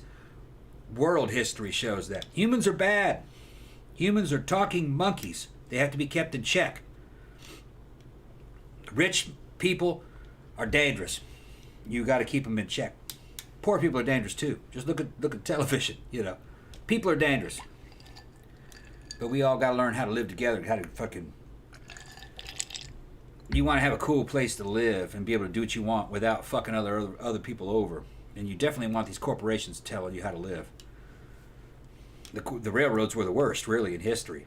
Well, like I said, they straight up murdered people. They would straight up blew up fucking cities. That too. If a city gave them any problem, they just fucking routed the railroads around the city and starved that city out. It would just vanish. It'd be gone 2 years later. Because they knew that it's like, well, you know, they had all the power. Like, you couldn't really do anything about that. The railroads laid siege to New York City and made New York City bend to the will of the railroad. It took about 3 days. It just stopped delivering. And New York was like, yeah, okay. I think there was it's like, what the fuck else can you do? That was like the only game in town. Yep. And they knew it. They knew it. So they took advantage. You know? Yeah. All right, so where was I? Okay, so, the pimps throw Nina, the prostitute. She's trying to escape because she was in indentured servitude. And they throw her down an elevator shaft, which seems kind of weird because it's just kind of like, well, if you didn't want her to leave, then... Is it better that you just, like, throw her down an elevator shaft? Because now she's also useless to you. Why didn't you just let her leave? Now you got, like, a murder rap. Maybe they didn't really care. I don't know. Maybe they were just mad. So they threw her down an elevator shaft. Now, the story goes that she kind of, like, scratched her name into a brick at the bottom of the elevator shaft, because I guess maybe she didn't die right away. And that brick is now, like, they have it, like, part of one booth. And apparently, Nina's ghost... sometimes will appear in this booth and like watch you eat, which seems a little weird. It's like you're just sitting there eating your chicken and waffles or whatever, or your avocado toast, and all of a sudden this ghost like pops in and is like, hey, what you got there? Can I have a bite? Yeah, so they said that sometimes when you're eating in there, like you smell like a perfume kind of smell, like kind of faint, or some people have seen her, said she looks very ghostly, and she's like in a black dress, and she's just kind of sitting there like checking out people eating, and that's Nina. So, like I said, we talked about the Shanghai tunnels, like how this is above the Shanghai tunnels. If you don't know what those are kind of like all of these like networks underneath the city, all these little passageways and stuff. There's opium dens down there, and they basically would kidnap people and send them out to sea. Like I said, you get shanghaied, you know, then they put you on a ship. They drug you and put you on a ship, and then you'd wake up and you'd be out in the middle of the Pacific Ocean and be like, well, fuck me. What? No. Oh, I thought you were going to say something. Shanghai people, next thing you know, you're in fucking Shanghai, China. They're forcing you to work. Yeah. You got back home, but it might take 5 years. That's what I'm saying. Yeah. It's like, can you imagine you're just like, you know, happily like out at a bar one night getting drunk, and all of a sudden next day you wake up and you're... Yeah, and they got a free 5 years labor out of you. You working on ships and shit, fucking loading and unloading cargo. I mean, you know. And that's the thing, you don't have... People didn't want to go to sea back then. You had to fucking force them. Well, and the thing, too, is that if you didn't have money or resources or anything like that, you were kind of hosed. I mean, like, you didn't really have any options. Well, it made sense, though. Think about it from the crew's point of view. You got guys on the ship, and they're going, man, we're short-handed, and motherfuckers aren't joining. And you're drinking at the bar, and you say, look at that worthless motherfucker. He's just a bum. Let's take him with us. Okay. Yeah, we're going to kidnap that motherfucker. Kidnap that motherfucker. Make him work with us. Like, he's not doing anything, just drinking. Maybe we might be able to make him a seaman. And that's what they would do. That dude could be like a heart surgeon or something. Nah, they just pick bums and fucking... I know, I'm just saying. It's like, you don't know that guy. They pick dudes that they'd see fucking, you know, in the bar. We're going to take that dude with us. He'd be drunk in the corner. They'd fucking pull his ass out of there. He'd wake up, he'd be on a ship. You're like, what the fuck You just join the Merchant Marines, bro. You just join the Merchant Marines, get to work. No, I don't want to be here. No, you're working, and we're going to throw you over fucking board. You get eaten by a We're not shark. going to feed you unless you start fucking helping. Too rough to feed you. Yeah. We'll be back in this area in about a year, and we'll let you off. But I think a lot of guys ended up being fucking merchant marines and seamen just by being shanghaied. It's being drafted. Drafted. It's a bar room draft. Pretty much. That's what it is. Yeah. Yeah. Yeah. They just like snatch you right off the street. Yeah. And then next thing you know, it's a pirate's life for me. Them motherfuckers they don't want to go back. So they'd be like that dude from Jaws. It's like a doll's eye. Oh, Quint. They were fucking hardcore back then. Xanada said there's a ghost of a prostitute in the Mizpah Hotel in southern Nevada. They call her the Lady in Red. She was killed by her boyfriend in the early 1900s. Her room is still preserved the way it was when she was killed. You can find pictures on Google. I mean, so many poor prostitutes. They just get killed all the time. And then they have to, like, hang... It's bad enough they get murdered, and then they, like, have to hang around, like, in bathrooms and, like, in bars and stuff. Like, that shit's probably tourist haunting the place. Tourist tales. Well, I think a lot of it is, but they're still, like, fun stories anyway. Yeah. So apparently, okay, so there's a place in New York, which is called One If by Land, Two If by Sea. And this place, supposedly, is haunted by Aaron Burr. No. Aaron Burr. Yeah. This is now the restaurant where it sits actually used to be Aaron Burr's carriage house back in the old days. And so a lot of people think that him and his daughter, Theodosia, like kind of hung around just because they want to fuck with people. Okay. So you know what I mean? So they're always kind of like creeping around the stairs, knocking shit over, poking at the people at the bar, shit like that. Just being dicks, essentially. So they said they had like some paranormal team in there, and they said there are actually 20 ghosts there from all different time periods. I don't know if that's true or not. How do they know? Sounds like they're trying to get people to go into their hotel. That's what I'm saying. That's why you can't really trust any of this stuff. Like I said, there's still fun stories. I don't really necessarily believe any of them are true because I've never actually been anywhere. Like I said, that. Where's the reports of the phenomenon? That's what I'm saying. Good. That's what I'm saying. But like I said, this is just like a fun show. We're not we're not going like fucking We're not all going that way. We're not scientific. It's not like The Haunting. Right. Yeah. I mean, we do kind of, I don't know. I just like these kind of be fun, but I do kind of like, I get what you're saying. I don't really believe any of these stories at face value. I'm just going by like with the legends. I'm just saying like this is what the legend says. This is what the ghost. I don't necessarily believe the shit. I don't even believe that some of the stuff that they say happened back then happened. I don't think some of that stuff happened. I'm not saying that people didn't get murdered in places, because they did, obviously. People get murdered all the time. But it's really easy to make up stories about vague people that are not well documented. Prostitutes weren't well documented. That's what I'm saying. So maybe that's why so many of the ghosts are, sailors and pirates. And, because it's like they wouldn't really be any records of that person necessarily. Yeah. So it's just kind of like, there was this chick here, and that wasn't her real name. She was just like, she was a hooker or whatever, and she got murdered. And like I said, I'm not saying somebody didn't get murdered there. I'm just saying, we don't know.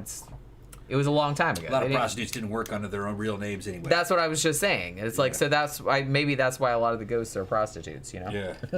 Can't check anything. Mm-hmm. All right, so here's a place in your old stomping grounds, New Orleans. Okay. Lafitte's Blacksmith Shop. Okay. Have you ever been there? Nope. Murder Hornet said, my crotch is haunted from girlfriend's past. Hell yeah, it's called crabs. Ghost crabs. But then, wait, that's a real thing, isn't it? A ghost crab. I don't know. It's a little crab that's like white. Yeah. Yeah, I don't like any crabs. Crabs suck. Why? They're ugly. No, they're not. They're cute. Whatever. They're cute and they're delicious. Which is it's a moral quandary for me. So Lafitte's Blacksmith Shop is in one of the oldest buildings in the French Quarter. So the Blacksmith Shop Bar is actually obviously named after Jean and Pierre Lafitte, who were, pirates, kind of smugglers, pirates. I don't remember this place. In the early 19th century. It's what street is it on? I don't know. It's not on Bourbon. I don't know. It just says it's in the French Quarter. Okay. And it's apparently like pretty famous because it turned up on like a whole bunch of lists. I never used to go to the fucking Bourbon Street. That's all tourists there. Zach said, "Wait, Tom, you lived in New Orleans?" Yeah, he did. No, well, I didn't live in New Orleans. He didn't live in New Orleans. He lived there on weekends. He used to go there on the weekends. Yeah. He lived in. It was past Christian, Mississippi. In Mississippi, yeah. And it was just like a short drive. Yeah, like 35 minutes, 40 minutes. Yeah. So he used to go there like on weekends. Yeah, that was where all the goth clubs were. Yeah. I love that area. That was before Katrina. It's not good anymore because it's built up. There's too many people there now. But back in those days, it was like the right level. Like there was goth girls there and shit. They were friends of mine, and there was not a bunch of them. It'd be like 10 of them, and you knew them all, and you'd all hang out. It was a good time. Good time. Memory. Yeah, I married one of them. My first wife was one of them. But she was the cutest one. Well, of course you had to pick. Of course she was the cutest one. I got pictures to prove. She was cute. You're only going to pick the cutest one. What's that? You're only going to pick the cutest one. Yeah, of course it was the cutest one. She was the cutest one. Yeah, her named Tiffany. He's called me Tiffany a couple of times. Yeah, by accident. Yeah. By accident. Not for a long time. If y'all want me to show you pictures of Tiffany, I got pictures of Tiffany on the phone. No, I don't have it on this one. No, it's on the other one. Yeah, because that's your new one. That's my new one. No, that's my old one. Yeah. All the stuff's on my Oh, is it? Oh, okay. And pictures of her. Yeah, because when I switched over, they took my SD card. Oh, okay. And put it in the other one, and they're all over there. Oh, okay, I gotcha. Sorry, how many pictures over? So this place, Blacksmith Shop Bar, was apparently like Jean and Pierre Lafitte like used this as kind of a base of operations during the 19th century, early 19th century. Now, although this bar will say that it's the oldest bar in the United States because it claims that it was founded in 1775, no one's entirely sure. I mean, I don't know if I think the building was there, but I don't know if it was a bar all that time. They said that actually they got their first official liquor license in 1933, right after Prohibition was appealed. So no one's entirely sure if it's really the oldest bar. They do kind of like tell everybody that. So it will surprise no one to know that Jean Lafitte is the ghost that's seen here most often. And a bunch of people have said that they've seen his, like, a full body apparition of him, like walking along, like back and forth along the floor, you know. And he just kind of like skulks around by the fireplace. So like numerous people have said that they've seen him. And apparently too, there was another story about the upstairs, that there was a woman that rented the upstairs area and she ended up committing suicide up there. And a lot of people that have gone up there, I guess there's like places to stay up there, like maybe it's kind of like an inn sort of situation. So they said, I don't know if anyone's seen her, but they said they actually hear her like whispering in your ear at night. Like sometimes she'll come in your room and like talk to you. So there's that. And people like felt presences and that kind of stuff. And apparently too, there's another thing that happens there that some people have said that they just see, not so much an apparition, but it's just kind of like red eyes that kind of look out from the corners of the first floor. Like, you know, the room at the first floor, like they just see these like disembodied eyes looking out that are like red. And, you know, so some people are like, ooh, demons, but that's kind of like you turn, like that you kind of see them out of the corner of your eye and then you turn and look and then they just kind of like fade. You know what I mean? So some people have like reported seeing that too. So that's like that place in New Orleans. Now, another place this place is in Chicago, and it's called the Tonic Room. And so what happened at this place? This place had kind of a pretty colorful history, I guess like a lot of these places have. So in the 1920s, this was the hangout of the Irish North Side gang. And then the American chapter of the Golden Dawn used to hang out in there. So, you know, Golden Dawn, that's kind of like an occult type of shit. And somebody, I don't know if this is true or not, I kind of doubt it, but one girl in the 1930s said that she went with her dad to one of these Golden Dawn meetings, and there was a good old ritual killing. There's some like old satanic panic shit coming back again in the basement. So a lot of people have, mostly I think what people see in here is just kind of like mists. Like they don't see anything and they take a picture and then there's like weird misty looking like figures in it. But some people have said that they've seen like an apparition that looks kind of like a gangster. So some people have seen that as well. This place was actually taken over and was an occult store for a while in the 1960s, like that was run by like a male witch type dude. But yeah, so I think the main claim to fame of this place, other than the gangster ghost, is that it was the Golden Dawn used to hang out there. So people are like, ooh, Satanism, that kind of stuff. So now here's a place called the Pioneer Saloon. This is in Good Springs, Nevada. Now this place, I was looking at pictures of this place. I'm not real into like, Western kind of stuff, but this place looks pretty cool. It just looks like an old saloon, like back from that time period. They said so much so that they've used it like in TV shows and movies and stuff like that were, period accurate. Where they had to like shoot in a saloon or something, they shoot in there because it looks exactly like that. So this place was actually built in 1913. It's about a half hour from Las Vegas, and possibly maybe the oldest active manufactured stamped tin structure in the state, possibly the country. So it's really cool looking. I think it's like a really cool looking place. And like I said, I'm not into that whole like Western aesthetic, but it is like really, really cool looking. So the best known story about this place is about famous people. The story goes that Clark Gable, who back in the day was married to Carol Lombard, and what happened there was that Clark Gable was reportedly sitting in this bar for 3 days when his wife, Carol Lombard, she was on a plane that went missing. And so he was sitting there while he was waiting to hear news of what had happened to her. So he basically was sitting in this bar for like 3 straight days. And then they found out that, the plane had crashed.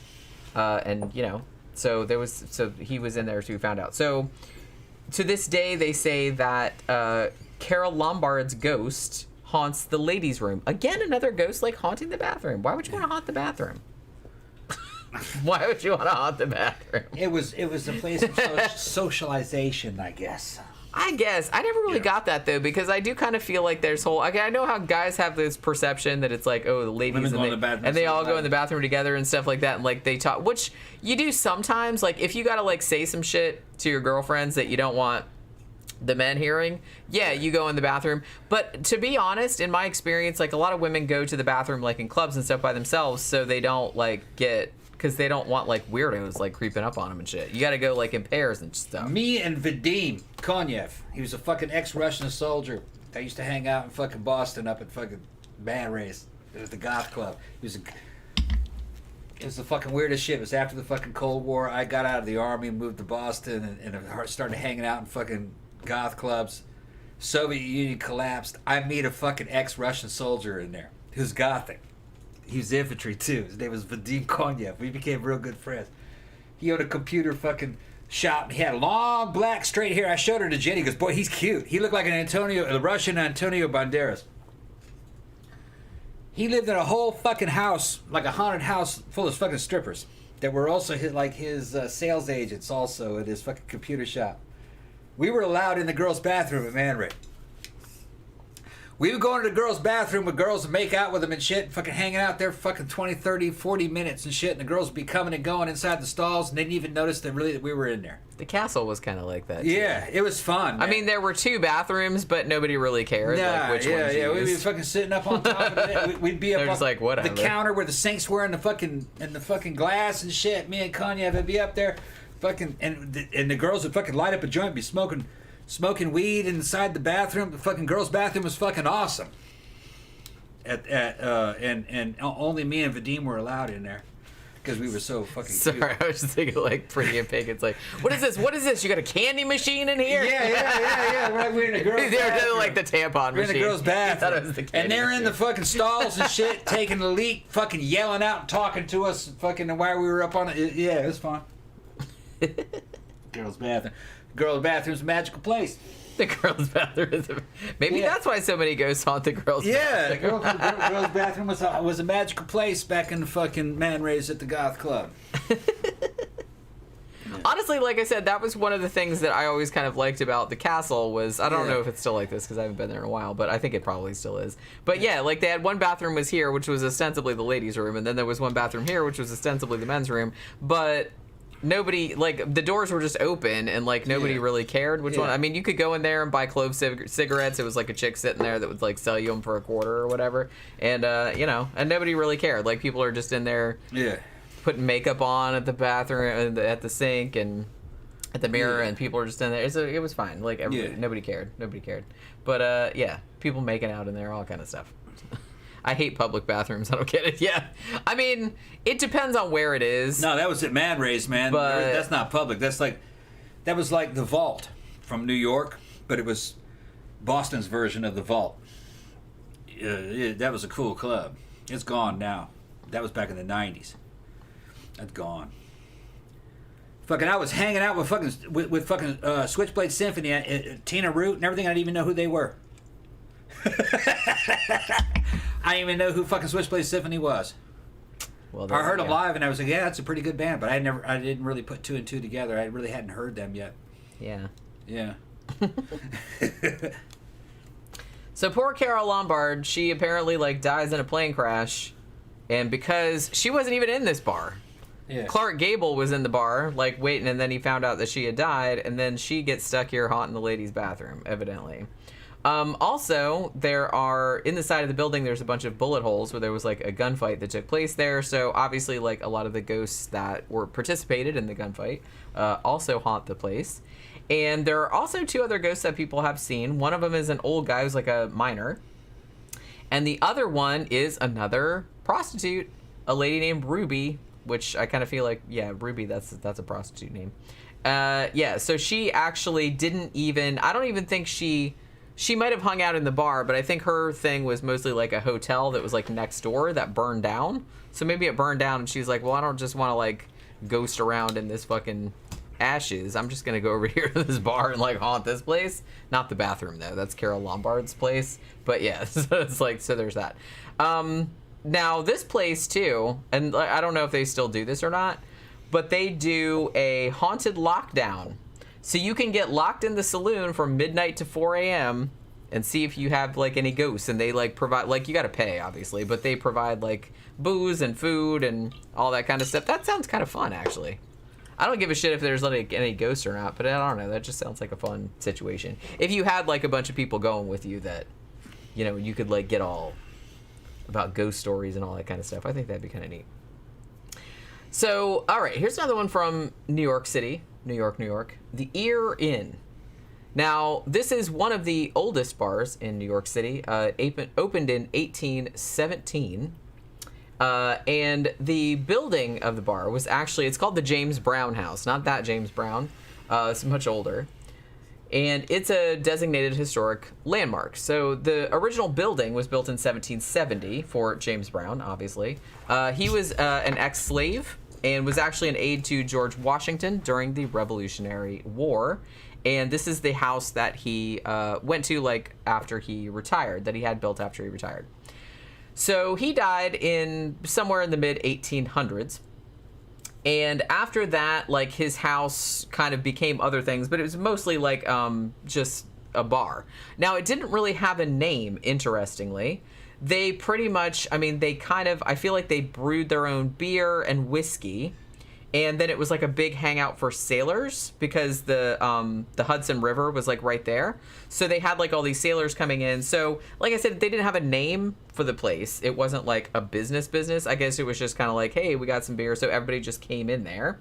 And one of the things that brought a lot of people in, which actually is like a pretty good business model, I guess, for back in the day, is if the sailors would come in and they would buy booze, then they would feed you for free. So obviously, like, a lot of sailors are like, woo, that sounds like a good situation. You just like pay for a few beers or whatever, and you also get like a good meal and everything like that. So that was like a pretty winning formula. So the place was like fucking packed and like became like really, really popular. So when time went on though, the place eventually turned into a restaurant. But during Prohibition, like, it's still, like, it sold booze as a restaurant, obviously, but during Prohibition, it just, you know, went into a speakeasy, like a lot of places did back then. It's like, oh, we totally don't have alcohol in here, but you can go in the back and, like, get it. So it was just that kind of stuff. Also, just like many other establishments of this type of the time period, the upstairs was also a brothel, but they had some other stuff too. They had like a doctor's office up there, and like you could stay up there like it was a boarding house. They had that kind of stuff, but the main level was mostly just like, you know, a restaurant and a bar, pretty much. Now, after Prohibition, it reopened to the public. It still didn't have a name, like I said. So by this time, the place had been there for such a long time and had such a really good reputation, like with, well, not a good reputation, but a reputation with sailors and stuff. And it was a place where, it was kind of one of those places where, like, they don't give a shit what you do in there, you know what I mean? So it was kind of like more notorious, I guess, than famous. Because you could go there and do all kind of, like, illegal stuff and nobody would do anything, like you could gamble and whatnot. And like I said, it was known as kind of like a sailor's hangout. So what are you doing to Spock, Pokey? She's fucking raping Spock. Leave Spock alone. Leave Spock alone. Bless you. He's an alien. Okay, you sneezing too, huh? She's sneezing. It's not that dusty over there. What's the matter? What's the matter? Trying to get attention. She's just right here. She's right here.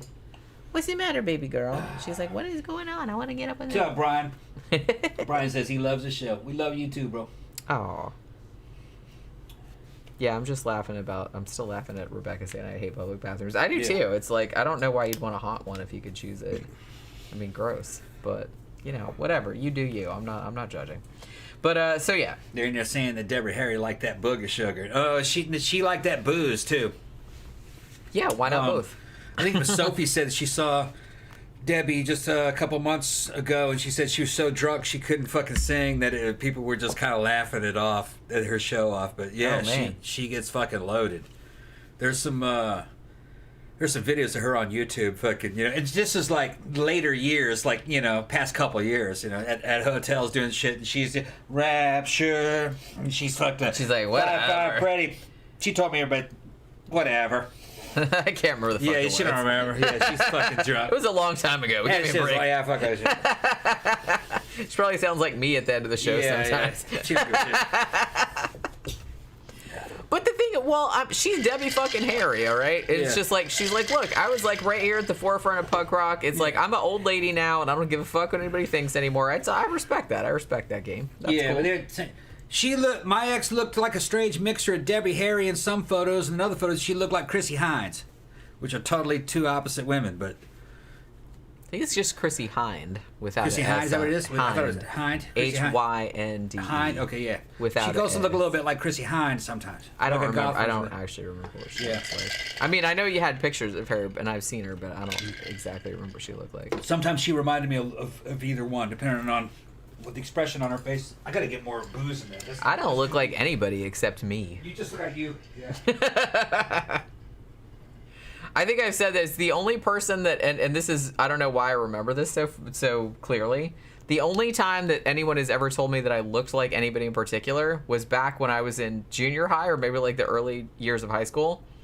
And a guy told me that I looked like that little redheaded girl in the, that Art of Noise video, close to the edit.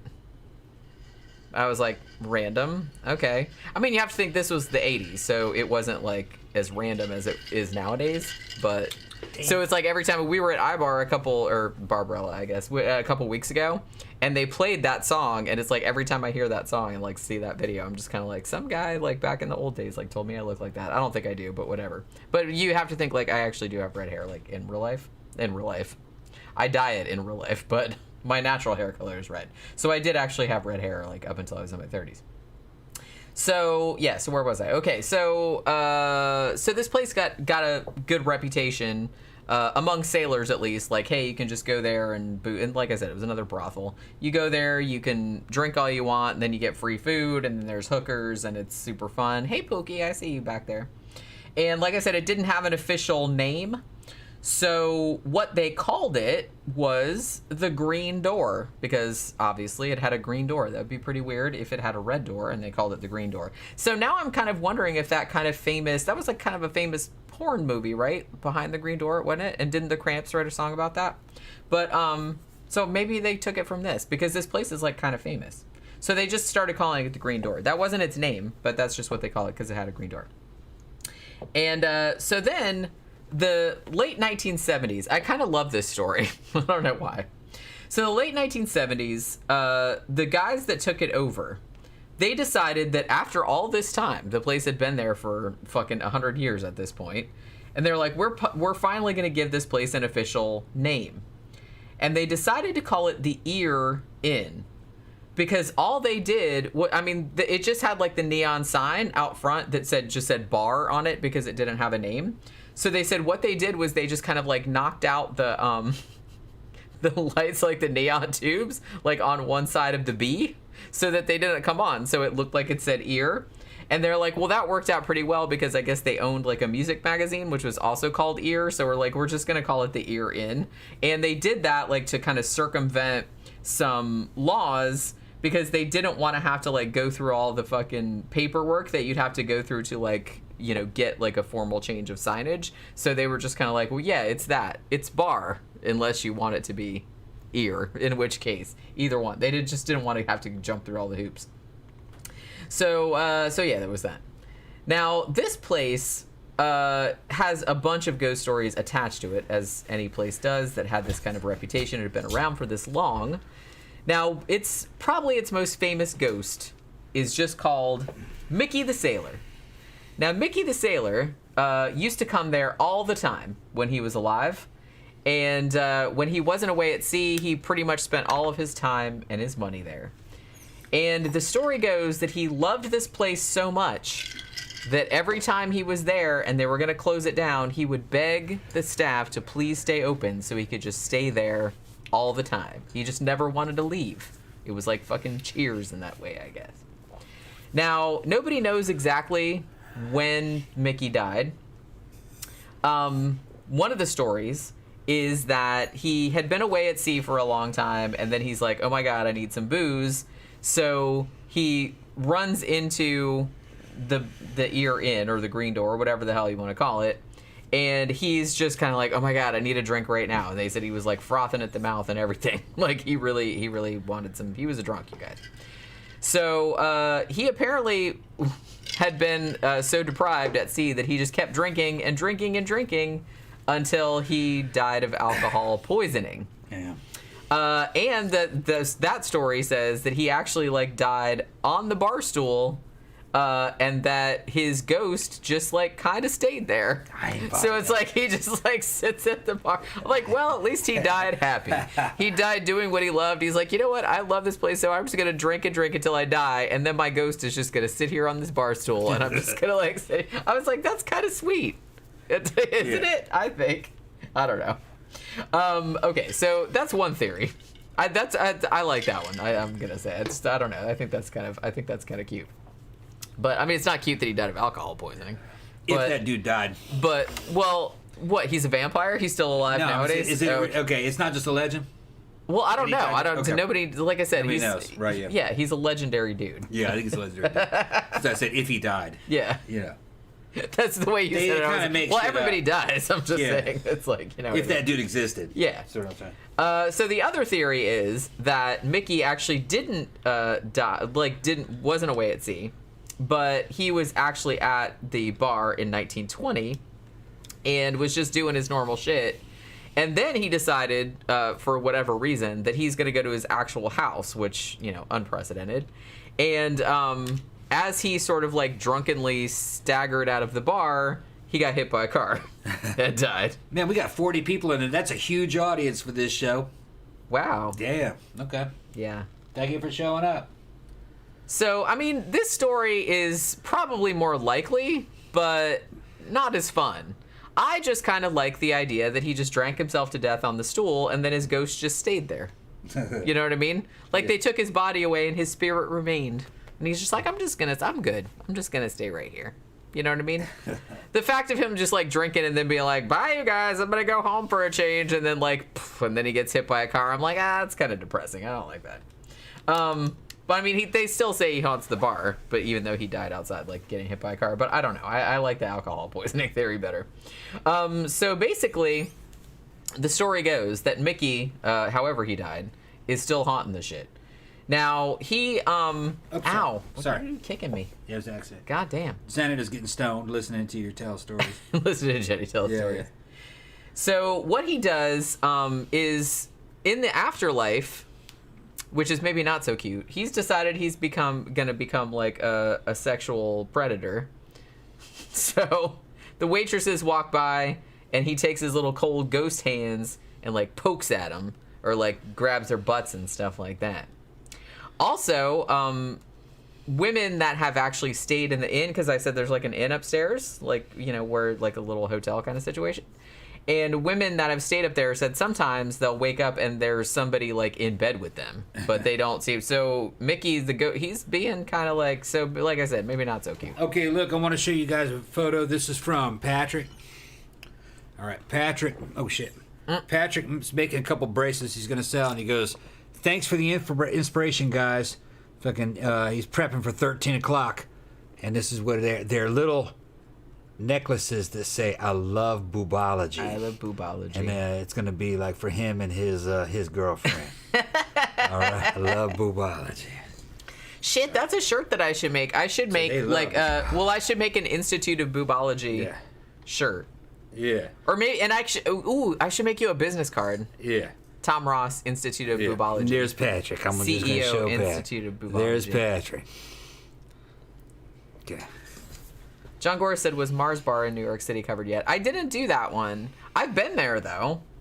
But I didn't know it was supposed to be haunted. He said that place had to be haunted. I kind of feel like everywhere in New York City is probably haunted. I've been there a bunch of times, but it's like I never... Like I said, I've never really experienced like any kind of like haunted... Yeah, your poltergeist stuff and everything like that, but that's not really the same thing. I've never seen any ghosts. I've never... There's Patrick's cute goth girl. So there's his girlfriend. So that's right. She loved boobology too. Did I get the glasses in? She got the cute little round glasses. Okay. Yeah, okay. Everybody's getting stoned. Well, that's good. Yeah, everybody's getting stoned. That takes some pressure off me. Yeah. It's all good. It's like nobody... I'm gonna tell Patrick. I worry too much about it. I'm just trying to have a good time. You know what I mean? Yeah. But yeah, so drunk ass Mickey. Now that he's like a ghost, and he's probably like, well, you know, I nobody can mace me or like punch me in the dick or something like that. So he's just gonna go around like grabbing ladies, like with his little cold ghost hands. Fuck that, fucking ghosts. Yeah. Also, another thing that they say he does is because he's a drunk. He'll also, when you're not looking, drink out of your drink. Like somebody... They said they're watching. Thanks for fucking featuring us on the show. We love you too, man. Yeah, that's awesome. Have a good one. I love that. I love You boobology. need to get deeper into the science of fucking boobology. Okay. It's not only as a science, it's an art too. It's an art form. You know what I mean? It's not quick. You know what boobology is when you see it. Okay? It's hard to define. I think that you should do a research. You should do like a kind of a study in boobology, and I think you should wear some boobs. I get some boobs from the fucking tranny store. You should like go out in the field and like measure people's like reactions to your boobage. Man, let's stop this fucking shit. Xanada said, "I'm an ass man." Sorry, Tom. Yeah, well, it's all good. It's all part of the fucking. Tom's an ass man too. Tom's a pretty much everything. I like everything. You like boobs, asses, legs. Yeah, I don't fixate that much. It's a holistic thing. I like it all, but I like everything except feet. I don't like feet. Most people don't like feet. Well, most people don't like feet. Most feet except Quentin Tarantino. Most feet aren't any good. It's very rare that you see some feet that are fucking cute. I have acceptable feet. Yeah, yours are pretty good. Yes, you got pretty good feet. The only feet that fucking stand out as being fucking like, oh, those are outstanding feet. It's usually on a girl. She's really short and they're fucking tiny. You know what I'm talking about? Yeah. I mean, she's 4'11", and she's short. And she's got little fucking short, stubby looking little feet. I think that's kind of cute. But in general, feet aren't that good. And a lot of these supermodel looking chicks, they have fantastic figures, tall build. Their faces look great. You look at their feet, big old long feet. You know what I mean? Generally, people that are tall generally have bigger feet. Yeah, I mean that's just how that's gonna work. Yeah, you're like, oh. It's very rare that you see kind of like a tall person with little bitty feet. Yeah, because you'd fall over. It's just kind of funny, to me. It's just something, Like I don't know. It never really I don't feel one way or the other about feet. Yeah. I mean, I just don't look. Shoes, they're shoes necessary. are much better. They're necessary. I got a shoe fetish. He does have a little bit. Woman of a shoe plus shoe is much better than woman without shoe. But it's not so bad. Like I said this many times whenever I mention my shoe fetish. I don't have it so bad that I don't need the woman. They got dudes that have it so bad that they don't even need the woman. They just want the shoe. I can't understand that. I at least had to have the women in there somewhere. Yeah, you know what I'm talking about? Yeah, well, you only like the shoe in the context of like it being worn. Right, that shoe. It's not so much the shoe. That shoe really isn't anything without that woman. You know what I mean? But they got dudes that have it so bad they don't even need the woman. They just need the shoe. I gotta laugh at that. Hey, they're not hurting anybody. I gotta laugh at that. If they want to order some used shoes off eBay and sniff them, then I'm just, whatever. I don't even think they're smelling the shoes. It's the shape. Well, yeah, that too. It's But some people smell them. Maybe. I guess. I don't know. I don't know what those fuckers do. I never really was interested in smelling anything. I just thought the shoe. I'm not going to explain this shit to you people. I'm trying to. Wait, you got into it. James trying to give me I just like the shoe. I mean, you brought it up. I like the not shoe. Me. I'm too drunk to talk about it. You do that a lot, especially. If the woman has the shoe on, it's much better. Especially when you get drunk, you kind of you bring up a topic and then you go off on it, and then I start talking about it, and then you and then you yell at me I didn't even bring that up. I know. That was you that started that. Yeah. Talking about the shoes. That's how it is. You know what I mean? I was just talking about what a Chester the Molester this fucking Mickey the Ghost is. Grabbing people. Yeah. And like I said, he's probably oh, I'm dead. I can get away with it. Ooh, you know what I mean? Okay, fine. So, sneaking into bed with living ladies. Get the fuck out of my bed, Mickey the Ghost. God damn it. And like I said, another thing that they said he does is, like I said, he'll steal your drinks, right? Yeah. That's right, people. Give the show a big thumbs up. Yeah. Super chats are active. If you all are enjoying the show, we would fucking love it.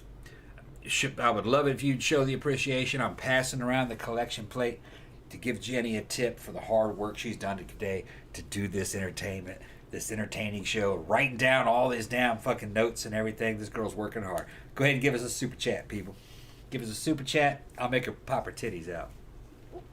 Don't promise that. No, we can't do it. It's all lying. I'm lying. It'll never happen. Fucking YouTube will pull a fucking channel. That's what I'm saying. Yeah, I can't do that. It just sounded cool. It sounded cool.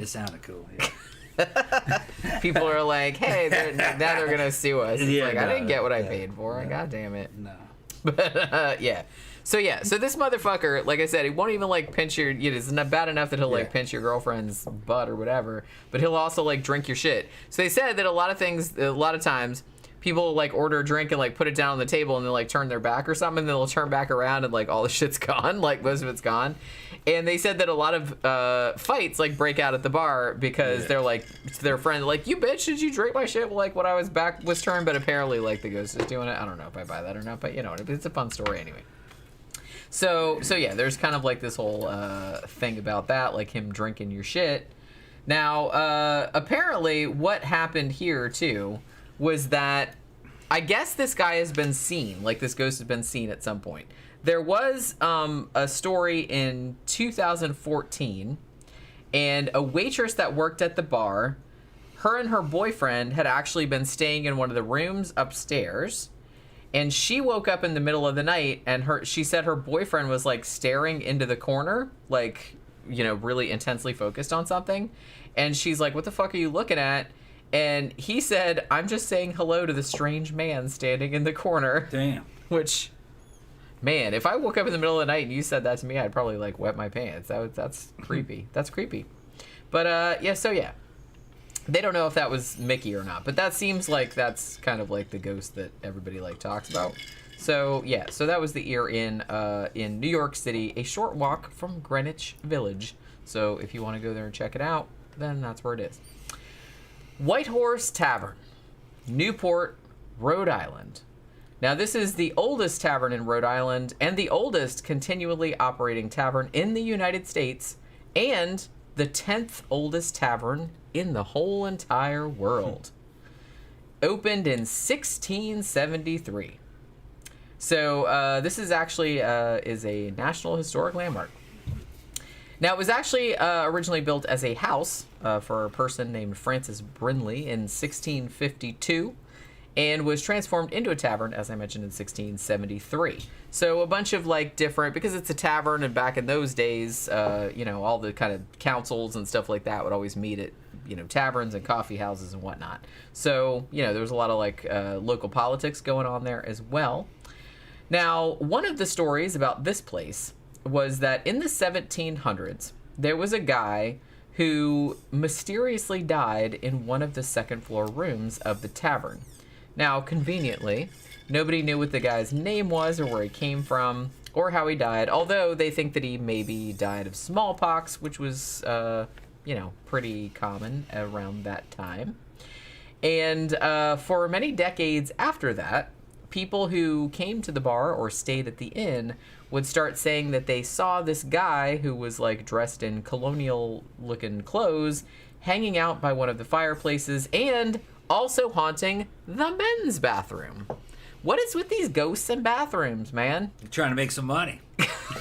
Trying to make some goddamn money, Some of these dudes, you know what I mean? Now every time I go to a public bathroom at a place, I'm going to be like, is there ghosts in here? Are you guys watching me pee? They got dudes out there that are so fucking hard up, they want to fucking go hang out in the men's room trying to make a few dollars,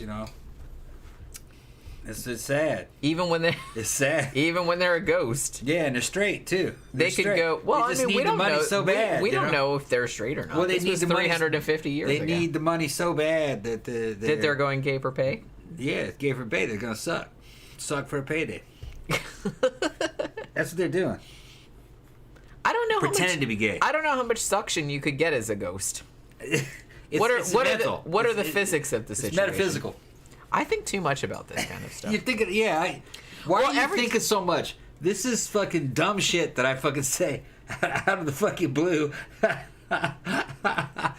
Because what you don't understand. You're in there, you're understand. taking a leak and do. Excuse me, sir.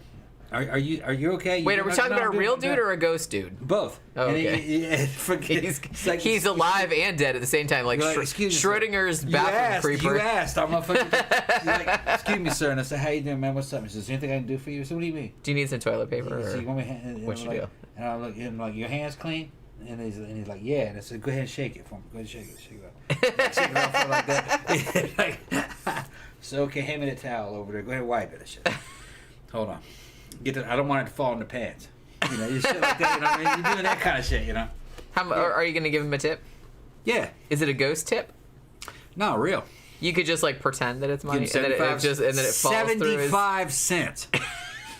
That was a lot of money back when that ghost was alive. He's probably like, holy crap. I wish I could hold on to it and I wasn't just made of ectoplasm. That's 75 cents. Oh my God. Like I said, I think a lot about these kind of things. Because I kind of feel like people that are really into these ghost stories, which I am too, I really like them too, but I'm kind of like, I'm an overthinking motherfucker. So every time like somebody just has some kind of like little detail, like, hey, here's this ghost that haunts the men's bathroom, I have questions. Like, I imagine, like, a whole scenario. And it's like, well, what about this and what about that? Like, I have a whole, like, thing that goes on, like, when you say something like that. And it was just kind of like when you say something that's just kind of like an off the cuff sort of thing, but then it spawns this whole it's like a fractal, and it kind of like erupts in my mind, and I think of like all these possible scenarios. Yeah, we need to write a book together. You know what I mean? And I'm just kind of like, well, yeah, but what about this, and what about what if that situation happens, and like then what?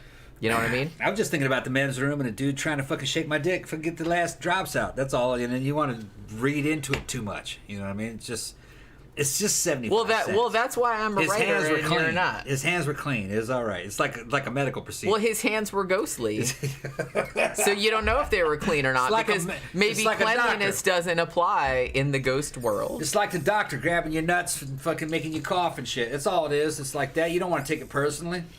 You know, trying to make his money.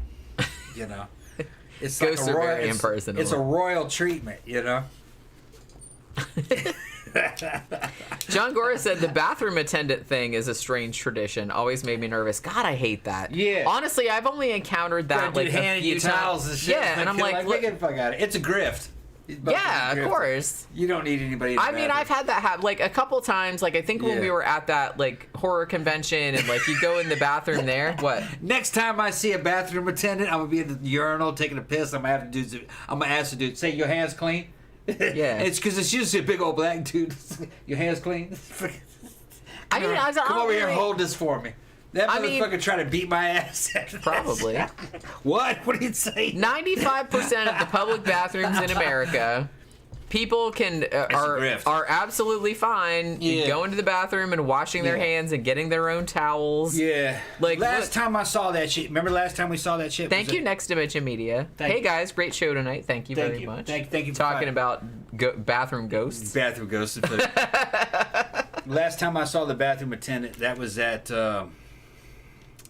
Remember that goth club that was at the fucking sports bar owned by the fucking pro basketball player Yeah. or the pro football player, That's right. and Tina and. Oh, that's John right. I Frank. What forgot was they the name had a of the place? bathroom attendant. I said I can't Okay. remember. It was a long I'm time gonna ago. back up and tell you this story. DJ friend of ours and his wife fucking found this venue. They It was sell on- DJ now at Mannequins. What's that? Yeah, they're DJing at Mannequins now. We've known them forever. So we start promoting for this new night. And it's at a sports bar. It was formerly a sports bar that had pretty much an expressly black clientele. The owner was a black dude who was a football player, who's a pro football player. They had a shooting out in the place though, and fucking he vacated it. He says, "I'm out of this business." I fucking met the dude. I don't know. I'm not into sports ball. I don't give a shit who he was, but he had a lot of money. Big fucking dude. He said, "I'm out of here. My lease is up in fucking some odd months, and you guys fucking keep this place busy until I can check out." That place had a fucking bathroom attendant in it. Yeah. I had forgotten From about that era. They were trying to sell whole bottles of remember that Ciarra? Yeah. They were trying to have VIP tables and sell whole bottles of Ciarra and do shit like you do in the R&B and the fucking rap crowd. That shit doesn't fly with the fucking goth. I'm like, crowd. we're all broke. Like, Vic, we you know all that, know right? each other. How are we going to stunt on one another? We all grew up together. You know what I mean? Yeah, I We're mean, gonna you have a try to do VIP shit like that, table? people like fucking knock it off. You're not a VIP, bitch. I Who the grew fuck up do with you think you are? Yeah, we're all VIPs in here, you know? It's like, Which you there's know, something to that, you know what I I've mean? seen you puking in a pool in the parking lot. Right. Stop it. It's funny. But that went on for a while, and it's just like the whole VIP angle never worked in a goth club at all. Well, we don't really have the We don't same. have that. I mean, that's not like a thing that we do in that subculture. There was a night where we were at fucking Southern Nights, which is a fucking great fucking goth and tranny club. That we had a goth night going. Well, it's a there. drag bar. drag It was bar. it's mostly like a goth. It's almost like a Yeah. fetish night, really. The but place was great. We loved it. That's a nice place in there. It had a theater in it. It looks like a dump from the outside, but Yeah. it's beautiful. You go in inside. and you're like, man, this is a fucking gorgeous. paradise. It's gorgeous. It had a bunch of bars. It looks tropical. And like It the had back patio was beautiful. patios, really a couple nice. of dance floors. It had a theater in it. Yeah. And we had some porn stars in there one time, and they tried to play the fucking VIP area. And guess who was in the VIP area? The porn stars. Yeah. 2 porn stars standing there. Hi. Nobody gives a shit about that. It's just fucking funny. There's Yeah. like whatever. We're just Well, like yeah, everybody in this motherfucker is a well-known scenester. We're all VIPs, okay? Fucking, just funny, you know. Well, that's what I mean. It I doesn't kind of work feel with us. Well, yeah. I mean, the Yeah, I thing mean, we got the vegan black metal chef motherfuckers that have been on fucking ABC News, people that have written books, fucking all kinds of cam girls that have done all kinds of shit, and fucking people that have been in the scene for fucking ever, and DJs and shit. Everybody in the goddamn club is a VIP. yeah, people in So, bands and stuff. I kind of yeah. feel like most of the people, like it seems like 80-90% of the people are some kind of They're not like producer. famous, No, but they're creators. yeah, they're artists or Yeah. DJs or musicians Right. or something. Like so, and some of them have like a pretty substantial following as well. Man, I gotta get back into Southern Nights. It's still there. It's still there. I wonder what that place is doing. I don't know. There should be something happening. Like I said, it's it's a gay club. It's probably I think it's kind of the best one. Yeah. I mean, that I've been to. I've been to a couple of other ones that were good too, but that one is kind of like... It's a tranny gay club, but every night was its own specific night. On the goth nights there, it was goth and fetish. It's the same crowd as anywhere else. I wasn't a gay night. It was called Escape. We called it, yeah. It was called That was Escape. the name of the night. Yeah. And we had, and all the bartenders were trannies. They loved it. They fucking loved our night. They thought it was great. Because, they were like, you straight people are okay. Well, some straight people Well, are yeah, okay. it's a mixture. It's a mixture, yeah. It's a mixture. I wouldn't go as far as to say all straight people are okay. Yeah, But some straight no. people are okay. But from their point of view, we were straight. Yeah. Yeah. But we're not like... You weren't regular people. We're not like regular straight people. Right, yeah. So Right. they're like, well, you guys are all right. You're right. So, but yeah, I did miss that place. I know, I really did like that place, Yeah. actually. It's a nice venue. Like I said, and it's weird because it looks like... Looks like a dump from the outside. Yeah, it doesn't really look like anything from the outside. And it's not even like in a place where there's a lot of clubs. It's like in the middle of nowhere. It's like underneath an overpass, and then there's like a fucking insurance office cheap like hotel across the street, and a cheap motel. So it just that might come in handy. Yeah, I mean, but there's like nothing around there. Is what I'm saying. There's no other clubs or anything like that. But it was just like in the middle of but it nowhere. was like fucking world class. You know what I mean? Yeah, it's it's nice in world there. class caliber. You went in there and you're like, man, this place is fucking nice. And it was a playground for the underground. That'd be a good way to put it. You could have any kind of event there, and you'd have a lot of privacy. Well, again, it's one of those places, and that's what I like about Barbarella's new location, is that because it's not in an area where there's a bunch of other clubs where you're going to get a bunch of just like walk-in. Yeah, there's no walk-in. I mean, you have to go there specifically. Right, you for can't that. just like walk there. Right. You have to drive there, and you have to know there's nothing else around where you would go. Everything else around there, like I said, it's just cheap-ass insurance offices and stuff like that. Everything's closed. So it's kind of like that. And that's where the new Barbarella is, too. It's like you have to specifically go there. That new Barbarella's is going to be good once it's done. That would make a fantastic... Holy shit, the last Memento Mori that we went to... It was fucking a lot of They people. could not believe... How many people? Like, the owners, like, we talked to John and Lorraine, and they're like, we can't believe, like, how many people came to it. It was the first one that they'd done on a Friday night. Yeah. They only have one bartender now. Yeah. And one bar. She couldn't stay up with it. And there was like a huge line like all night. Yeah. And the dance floor was just like packed. There was no room. It was fucking packed. Yeah. And they couldn't believe it. I couldn't believe it. Yeah. Like how many people came out. I don't know if it's going to be like that like every night, but it was very successful. For underground scenes, be it goth or something or drag or whatever, you want that privacy. You don't want just random people walking in. And I told John, I said, John, this would make a fantastic fetish club. And he's like, yeah, you think so? I said, yeah. Who should I you could hire? have like fetish parties Yeah, there you need to for have sure. a big fetish fucking thing happen here. This place would be great. Fucking, who should I do? That's just 'Cause there's You got nothing- Dimitri. Dimitri knows all about that. Fucking, But we'll see. That's You just the gotta thing. target market it. That place, the best thing about that place is it's nice, it's brand new, and it's fucking hidden in the warehouse district, like the old rave scene. Yeah. But it was nice. And honestly, Yeah. it doesn't even have the thing about, and I don't know if they're gonna change this in the future, Yeah. but it doesn't even have any signage. No. It doesn't have any signage Gotta telling know you where that it it's is. Barbarella. It's like in a warehouse, like Yeah. in the factory district, Well, and you have to it's not in a know, warehouse. It's in a sports center. like a sports center. Yeah, that was in the warehouse district. yeah. But you have to go there. There's no sign. No. There's no nothing. And there's a huge parking. So you just have to like know where Yeah. it's at. There's no way some random motherfucker's just gonna walk in. Because there's And nothing around there's there. nothing- Everything's Yeah. closed. It's And- all. It's a warehouse. Like it's Yeah. an industrial park. Yeah, and you could, when you have a situation like that, what the girls are wearing gets wilder and wilder because they know they don't have to worry about some person coming off the street that doesn't Well, understand. it's safe. It's safe. I They mean, know the they- thing when we were there Friday Yeah. night, there was a jillion people there, but we Yeah. knew everybody or knew somebody that Right. knew everybody. So it's like a huge private party. yeah, Yeah. which is nice. You're right. It's nice not to have to worry about it. I didn't worry about it that much at iBar like downtown, but going to and from the place was always a little fraught. I will say. Yeah, so we're plugging the place now. You can look it up on fucking Google. It's called Barbarella's, Orlando. It's on John Young Parkway. John Young Parkway. Because I think some places still have the old address, which was downtown, but it's not. The downtown address is gone. And a lot of the gone. photos on that Google ad or that Google are from page the old from place. the old place. The new place doesn't quite look like that, but it looks as good. They're still putting more lights up, and they're making it bigger and bigger. The place can be as big as 3 tennis courts. That's how big that place is in there. They actually had to wall it off to make it smaller so you're not spread out so far. It's huge in there. And it's air conditioned and it's got bathrooms. It's fucking great. Brand new looking.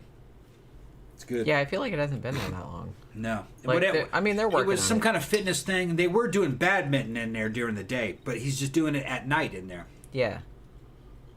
Yeah, that's the thing. It was like a big sports center, like a big... Yeah. He's got a liquor license, but he can't use it because it doesn't meet code yet. So everything has to be in cans or bottles. So they have a Bacardi in the cans and... Oh, did we get another super chat? No. Yeah, I said that was okay. next to We'll mention. go to the restroom. Yeah. Okay. Well, I'm going to go back to Ghost for a second. go back to the Ghost. I mean, technically we were talking about bars, so that's kind of like half what we were supposed to be talking about. Although, like I said, I've never been to like a bar that was... I've been to bars that were supposed to be haunted, but I've never like experienced anything. I've never experienced anything like haunting, so... Except in a Big Lots one time. And I don't think that I would call that a haunting. I just felt like weird and like I had to get out of there. I didn't see a ghost or nothing. But so, yeah, we again got distracted by a ghost haunting a bathroom because I just don't know why. I don't know why so many ghosts want to haunt the bathrooms. But okay, I would want to. I'm not averse. Like if I could haunt some motherfuckers, I totally would. But I'm not gonna hang out in the fucking bathroom. Why the fuck would you want to do that? So yeah, so this place, other than having this colonial-looking dude hanging out in the bathroom, which that'd be a little weird. Also, there's a female ghost wandering around the tavern who hangs out by the fireplace. And also, some people have reported hearing a young girl crying, disembodied, like even though there are no kids in the place. So there's that. And also kind of people feeling hands on their shoulders, shit like that. Now let's talk about going over to the UK for a little while, because we've talked about some places in the US. So this place in London, and it's called the Grenadier. Now, this building was originally built in 1720 and was originally the officers' mess for the Senior Infantry Regiment of His Majesty's Army. And this was a regiment that was instrumental in defeating Napoleon at Waterloo. So after that battle, they changed their name to the Grenadier Guards. So when the tavern, they kind of like used it as that for a while, but then it got repurposed into a tavern, and then they first named it the Guardsmen. That was in 1818. And a lot of the people that hung out there were from that regiment still, because that was their barracks were nearby. So that was kind of like their local place they would go and drink. So after that, though, like because of all these people that came there, they eventually changed the name to the Grenadier because they were called the Grenadier Guards. Now, the interesting thing about this place, it's kind of a little bit out of the way. So some kind of famous people like the Duke of Wellington, King George the Fourth, used to stop by there every now and then, like to get a drink because it was a little bit out of the way. Now, they also have, so they kind of had, it was kind of like a situation where like upstairs, that was kind of like where the fancier people went. And then like the more broke ass people were kind of like down in the cellar. So, so the poorer people would be down there like drinking, playing cards. Now, the story goes that whoa, there's Pookie. She's like, what? Put me down. Yeah, you want to be on the show? Yeah. You want to be on the show? You want to say something? No, she's doing her head no. She's saying, no, I don't want to say nothing. I don't want to say nothing. Aw, you're so cute, folk. But yeah, so back in 1818, it was September one evening, and there was a young Grenadier guard named Cedric, and he was actually caught cheating at cards. And this seems like a little bit of an overreaction, gonna say. But the guys he was playing cards with got so mad that he was cheating that they beat the shit out of him, and he died. over a card game. Settle down, you guys. Possible. I mean, yeah, I'm sure it happens. And I'm sure Possible. everybody was, like, drinking. Yeah. So I'm sure that didn't help. But... Money might have been involved. I mean, I guess it must have been. Must have been, yeah. Can you imagine? It's like they're just in there playing Crazy Eights or whatever, and like playing Crazy Eights. Stealing everybody's money. Uno. Or something like that. Yeah. Spit in the ocean. So they're just like, they're playing that, and then like, I'm saying, you, Cedric, you motherfucker. Cedric. That was his name. That was his name. His name was Cedric. Just like one of those like medieval knights or something like that. And he's cheating, and I don't even know if he was cheating. Allegedly, he was cheating. And they just like beat him to death. So, you know, that's like I said, this seems seems a little bit like overkill. Now, even though Cedric had been beaten to death, allegedly, in this area, his ghost apparently decided it was going to hang out there. I don't know, because of spite or because he's not allowed to leave. I don't really know. So he hangs out at this place. Now, they said they see him all the time, but usually he starts acting up more in September, which is right around when he was killed, like in real life, right? So, and a lot of people have seen him too, they said. They said they just see him, he's kind of like just moves, or he never makes any noise or anything like that. He just kind of like moves through the rooms, and they said it's like super, super creepy, and he looks kind of like bummed out. Also, there's some poltergeist activity too. Objects disappearing or moved around during the night. The tables and chairs rattle, stuff like that. A lot of people hear footsteps when nobody's in there, that kind of stuff. And also, people have heard like moaning sounds coming from the cellar when nobody's down there. And some of the rooms in the pub are super, super cold. And they said sometimes that can linger. Like, you know what I mean? It's not just a thing where, ooh, like cold draft. They're like, sometimes it's cold for like hours or days at a time. So there's that whole thing too. And here's one story. Now, I found this on a site somewhere. It said it was like the chief superintendent from the New Scotland Yard. I don't know what year this was. He was in the Grenadier one night, and he was having a drink in there. And he notices like puffs of smoke kind of swirling around.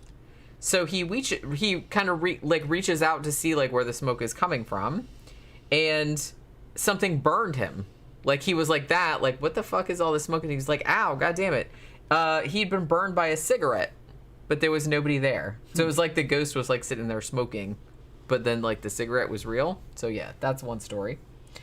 There was another event, too, that happened fairly recently, and this was a guy who worked at the bar, and he went down into the cellar to get some cigars to bring back up.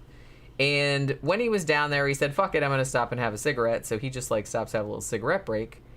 And then he said that the landlord had a cat, and the landlord's cat was in the cellar. And he said that was a little bit weird because the cat wasn't actually, the cat lived in the flat, like over the pub where the owner lived, and wasn't allowed to like run around in the bar. But suddenly the cat was down there. And he said while he was down there, like the cellar got like really, really cold. And his ashtray that he was using for his, cigarette break flew across the room and hit the wall. I'm assuming it broke. It was made of crystal. And then he said the cat started freaking out. Like, it bowed up like that and bit his ankle. Like, and went, like, latched onto his ankle like that and bit into his ankle. He said that never usually happened. So he's basically, okay, what the fuck? So he shakes the cat off and runs up the stairs. And that he said that was like super, super weird. Now, this particular place, like I said, it's in London. I'm assuming it's still there, but I've seen pictures of it. They said it's really, really hard to find if you don't know exactly where it is, because it's not. It's kind of surrounded by like little cottages, and you have to kind of go through all these little like cobblestone lanes and all this kind of stuff, and private alleys and streets and stuff, and then you'll find it. And it's under this big tree. But it's kind of cool looking. But like I said, if you don't know where it is, it's kind of a place where you have to find it. But yeah. Another thing that I thought was kind of interesting about this. Remember Cedric, the guy that got beaten to death over the cheating at cards? Yeah. What they do at this place, there's a room in the pub that is, the ceiling is all pound notes, which actually they don't have over there anymore. They're all coins now. But back in the old days, they used to have like £1 notes, like we have $1, And the whole ceiling has them. And what you're supposed to do, people put them up there to pay Cedric the Ghost's gambling debts. Yeah. And that's supposed to keep the ghost from, like, fucking with you. Yeah. Is you're supposed to, like, give him a pound. So you, like, kind of, like, staple it or, like, stick it to the ceiling. So there's, like, a whole, like, so now the whole ceiling is, like, pound notes because they're trying to, like, pay the ghost's gambling debts, which I thought that was kind of cool. All right, I'm going to have a drink. And I have to go to the bathroom, too. Okay. So talk about that. Okay. Jenny with her cute little feet. My cute feet. Yeah, she got cute little feet. She's running. I do have. They're very small, cute feet. Yeah. Looking at that booty. Okay. He's checking out the Yeah, I'm looking at the booty. Yeah. Okay. So I'm gonna give another commercial. For I have a new Twitch channel on Twitch. It's called Tom 13 o'clock. It's all lowercase. There's no apostrophe. Friend me over there or follow me on Twitch. I'll be playing video games during the day. Okay. Got my new headset, so I'll be talking. You guys can ask me questions. We can talk about it whatever you want. I'm doing Tomb Raider Legend. Okay. Classic Lara Croft. And then I'll be doing Anniversary. Tomb Raider Anniversary. It's another good game. And then after that, I'm going to do Tomb Raider Underworld, which is a more sophisticated game on a different engine. I also might jump into some other shit. I might do a little bit of Metal Gear. If I'm fucking really bloodthirsty, I'll fucking go into Metal Gear and start shooting bitches. Okay, doing what I do. All right. And then I might do some Fallout because I'm on Far Harbor. I'm not finished with Far Harbor yet. What you doing? So. Follow me on Twitch, Tom 13 o'clock, all lowercase, no apostrophe. Already picked up three more people today on this stream. Go ahead and join us over there. I'm not sure. The whole idea behind this was actually Sophie. Sophie says, I was telling her about Tomb Raider. I said, you would love that game, Tomb Raider. And she said, why don't you stream it? I'll watch it. So I said, okay. I looked into it and I found out that I had a Twitch account for free because I got Xbox One. And so I didn't have to pay anything to get it. But I think my account was very basic. It doesn't seem to be saving anything. It doesn't seem to be saving the streams. And I don't seem to be able to get like a super chat. Okay. But if I get enough people on there, I'll activate it.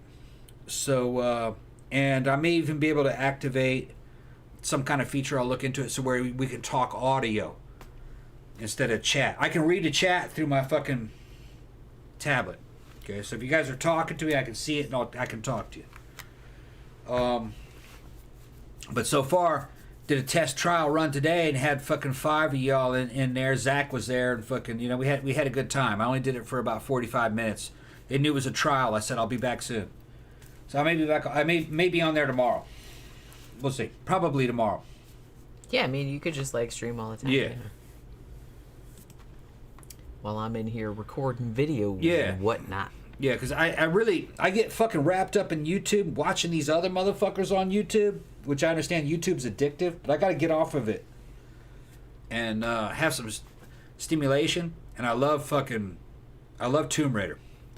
It's the music and just the graphics. It's just the way very relaxing. Very relaxing. Well, Fallout's relaxing too. It's so like I'm not really into like watching other people play video games, but I don't know. For some reason, Fallout and Tomb Raider, I can actually like watch you play those, and those are actually like pretty entertaining. And like I said, they're just relaxing. It's the music, it's the vibe.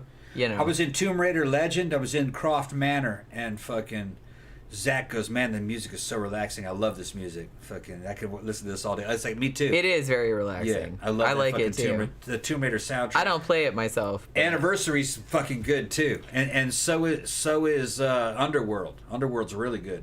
Santa said, "Tom, get Red Dead Redemption." Yeah. I will. I'll get it. You'll fucking love it. Yeah, I think you'd really like that game. Yeah, it's a Wild West game. I'll like it. Yeah, I'm sure you would. It's expensive though. I think it's like $50. Yeah, but I mean, if you get the older ones, it's probably because that game's been out like a long time, so you can probably like get some of the older ones like for cheap. Yeah. Camp Guy said men's restrooms at Maggiano's, Little Italy in Atlanta have old cheesecake art over the urinals. Also an attendant, classy. Yeah, the attendant thing is a grip, man.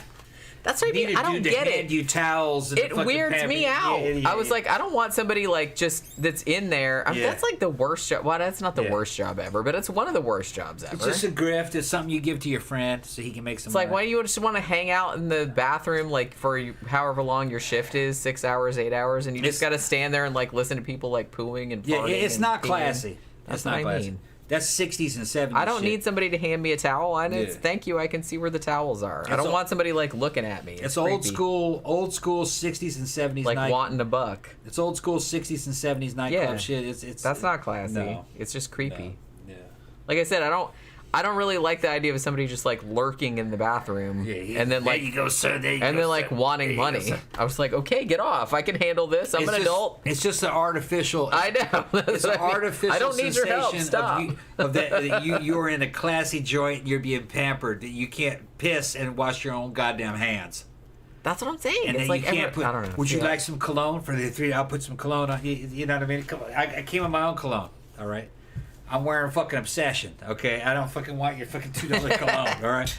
The weird thing about it is that, like, look, I don't begrudge people, like, you know, having a job and making a living, and that's, like, a job they can get fine. I'm just, I'm not saying anything about those people. Yeah. But I'm just saying the whole concept of it is weird because it's like, look, if... all you got to do in the bathroom, you put cologne and towels right there. You just leave them, and people will figure it out. People will figure it out. You don't need somebody to like pick it up and hand it to them. On the slick, it may be that there's somebody that he's in there to keep you from fucking shooting dope in the bathroom. I kind of feel like that's what it is. It really is. Because that kind of the whole thing about you know, like retail kind of stuff when you walk in a store and like somebody greets you, hey sir, what's up today, or blah blah blah. It's like that's not because they want you to have a good shopping experience. That's low key telling you, hey, I'm watching you, don't steal shit. You know what I mean? So I kind of feel like it's the same principle. Yeah, Xanada's telling me he's going to start a new account on there. He wants me to play the old Metal Gears. They're in HD now. All right, we'll talk to me later. I'll get the old Metal. I got fucking 2 of them. Fucking, and they're the newer Metal Gears. They're good though. I like them. They're all right. Even though the Metal Gear fans didn't seem to like them, but I, so far I like them. They're pretty accurate to the way shit goes. Dudes, it happened in the '80s. You can get some '80s hits. You unlock shit, fucking Kids in America, and fucking they had a lot of you could get shit on the radio, and they're using old walkie-talkies and stuff, and fucking, which I told you, Xanada, you need to get you a fucking good little fucking ham radio or for the future. You need a little walkie-talkie for your rig. You're good to have. Okay, that's all I'm gonna say. All right. Now we're going to talk about another one that's in the UK, in England, in the Jamaica Inn in Cornwall. Now, this place is actually kind of famous because Daphne du Maurier, a very famous author of Rebecca and The Birds and stuff like that, many of her works have been turned into Alfred Hitchcock movies, matter of fact. Her stuff, she actually like stayed there in back in the 30s, I think. And then she wrote a book about it, like a novel called Jamaica Inn that was about it, and I think Alfred Hitchcock made an adaptation of that as well, like back in 1936. So that kind of like put the place on the map. But even before that, people were talking about this place being haunted. I don't remember, like it's pretty old, like it's been there for a century or two at least, but I feel like the ghost stories have kind of like more blossomed after her book came out and it got like really famous. So the weird thing about it is that there's like an old portion of it, and then there was like a newer portion that was like built in the 1980s, and they've seen ghosts in that part too. So some of the most famous ghosts at this place is a phantom coach. And man, I love a good phantom coach. I feel like there's a lot of places around the world where they have a phantom coach thing. I don't know why I like that concept so much, but this one has a phantom coach kind of thing. So sometimes people be staying in there and you hear kind of like, horses' hooves outside. And you look and there's nothing there, but then like all of a sudden there's like a ghostly fucking coach like from the old days, like back there in the fucking front. And it's like that's like really cool to me. I love the whole phantom coach kind of idea. So this has one of those. Also, there's kind of like the people hear voices like out in the courtyard, like men's voices, and a lot of times they're they've been described as like speaking a language that people don't recognize, which maybe is Old Cornish. No one's entirely sure. But yeah, a lot of people have reported like hearing voices and like there being nobody there. And some people are like, oh, maybe this is like all the smugglers that used to stay there or whatever. Now, back in 2004, this particular place was on a show called Most Haunted. And then I think like it got a lot more interest after that as well. So a lot more like paranormal investigation teams started going there and stuff like that. And the thing about, okay, so I think that this place, because it's so famous, from what I gathered, I don't know if this is true or not, but from what I gathered, this sounded like that because this place was so famous and was kind of famous for being haunted, that it had its own paranormal investigation team. I don't know if I read that right, but it seemed like that's what they were saying, that they actually employ a full-time paranormal investigation team. I don't know if that's true or if they're just kind of like a paranormal investigation team that's local and they just kind of like contract them out to like every now and then come out and do some investigation to like pump up. I don't know. But it almost sounded like they kept them on the payroll because they're always like investigating shit like with all their stuff. And I found like a long interview with them where they were like talking about all the stuff they found in there.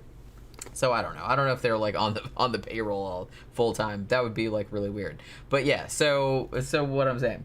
Now, what they've said was that that there are kind of like a handful of ghosts that have been seen like multiple times, like over the last, few decades, centuries, whatever. And some of them like were seen a lot like in the old days, but not so much anymore. So almost like they're kind of like fading away. So there's that. The team that, investigates there, whether they're full-time or not, have basically said there's like 4 or 5 ghosts that are there kind of like all the time that are seen like really frequently. And that there's a few other ones that kind of like pop up every now and again. But the 4 and the 5, that's kind of like the core ghost team or whatever that's like always there. They said one that gets seen a lot is a guy that's wearing like a U.S. Airman's uniform who will usually like come through the kitchen door and then go through the bar and then will disappear. And he's also seen in the stable sometimes as well. Like he's been seen multiple times. And this isn't that weird because there were a bunch of American troops stationed in this area in Cornwall during World War II. And they went to a lot of pubs and hotels in the country. So it's, it stands to reason that maybe there were a few that hung out there and maybe one of them is still haunting the place or whatever. Now Now I looked this up because I was curious. I was reading this article about this place. And this is what the article says. It says 4 years ago, and whenever this article was written. Yeah, so I guess that was 4 years ago. At around 10:50 p.m. on Sunday, October 23rd, 2017, CCTV camera footage captured the moment when a wall phone hanging between the main bar and the utility area in this place appeared to lift up and then drop to the floor by itself, startling a staff member whose name was April, who was standing nearby facing the opposite direction. And about 20 minutes earlier, she said she had heard the bar door open, but nobody entered.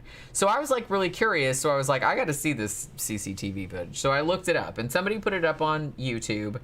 And I will say that they have it from 2 angles. They actually have it from the angle where you can see April in the foreground and the phone is like way behind her.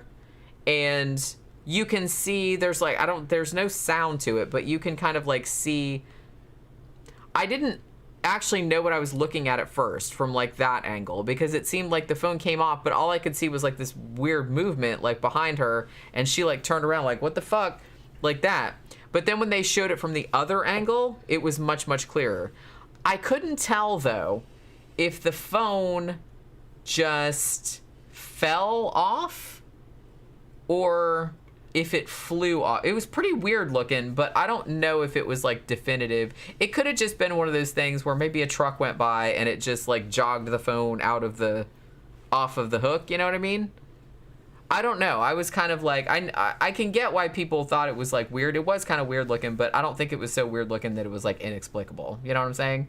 I was gonna like download it and then like put it on the show, but I was like, well, I don't know if it's like impressive enough to really put on there because it totally could have been that something, like I said, something went by like a truck or something, and it just like jogged the phone like off, because it could have just gone boop and then fell off like that.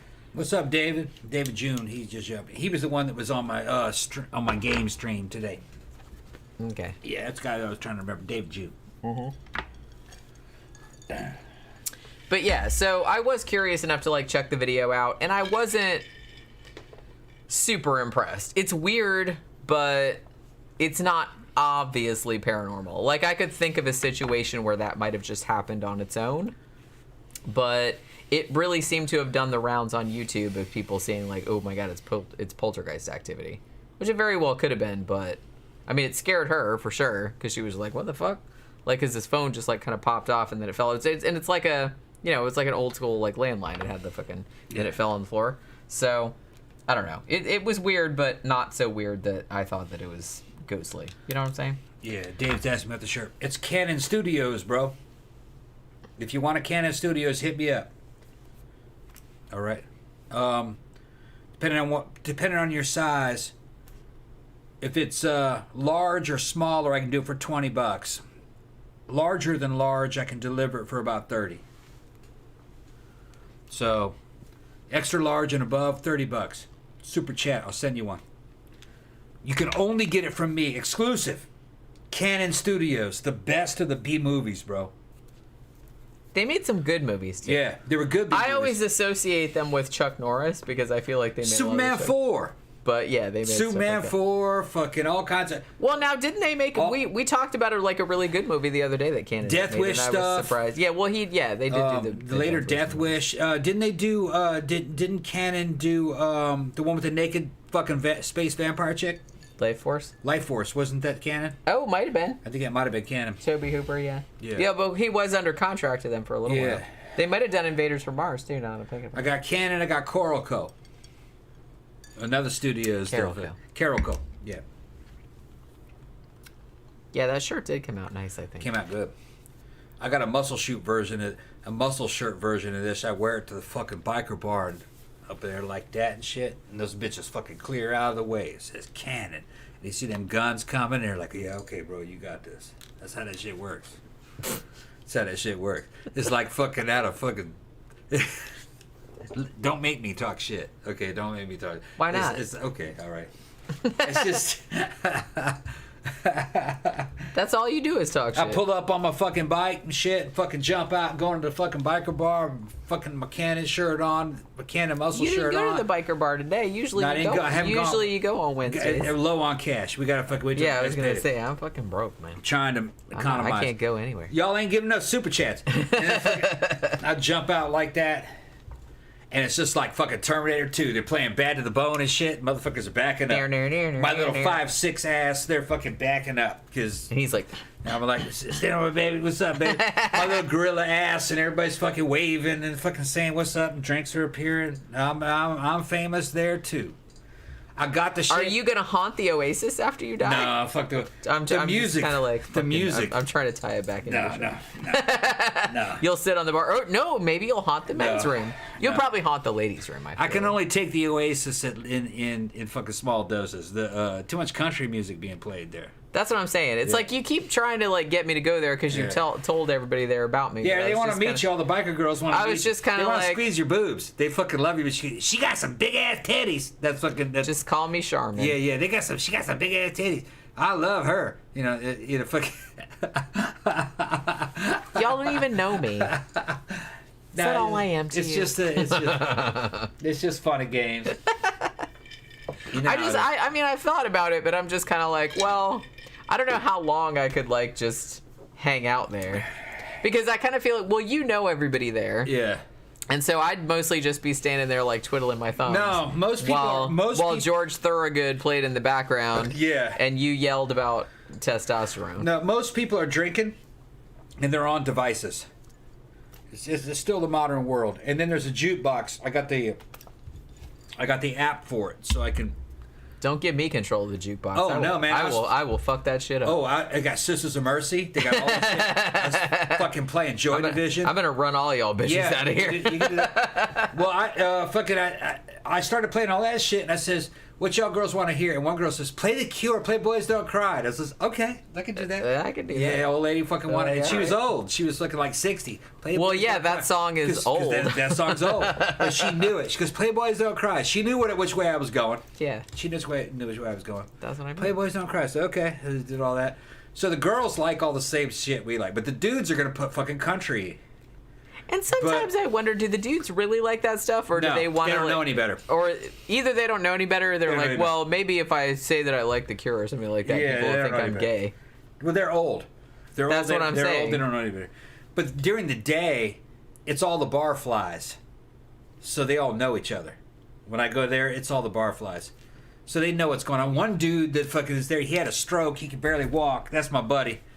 And he's a motorcyclist, ex-biker, but he had a stroke. He could barely walk. And he plays nothing but fucking prog rock. It's got to have perfect tones. Alan that's Parsons okay. Project. And I don't mind that. And and he but I could rap with him about it. That's what I mean. Well, see, like, yeah. I like anybody that is willing to like dork out. Oh, he's dorking the fuck That's out. what I'm saying. That's cool though. I like that. Yeah. I like people that are not afraid to like be really, really into something. Yeah, he'll dork the fuck out about fucking David Gilmour and fucking Deep Purple, and he'll go off about fucking how good fucking, you know what I mean, Led Zeppelin was, and how good Pink Floyd was, and Joe Satriani, and all the fucking, you know, he's into one of these guitar master dudes. All right.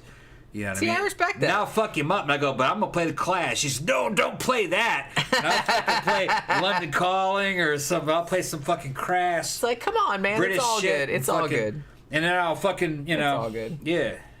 And I'm a Motorhead fan. I fucking love Lemmy. And fucking, I'll play Lemmy's fucking biker hits like fucking On Parole and fucking Iron Horse. You know, Everybody from the loves fucking Motorhead. From the 70s. I'll go Everybody. 70s fucking Motorhead, you know. How can you not love Motorhead? I mean, Lemmy was a fucking...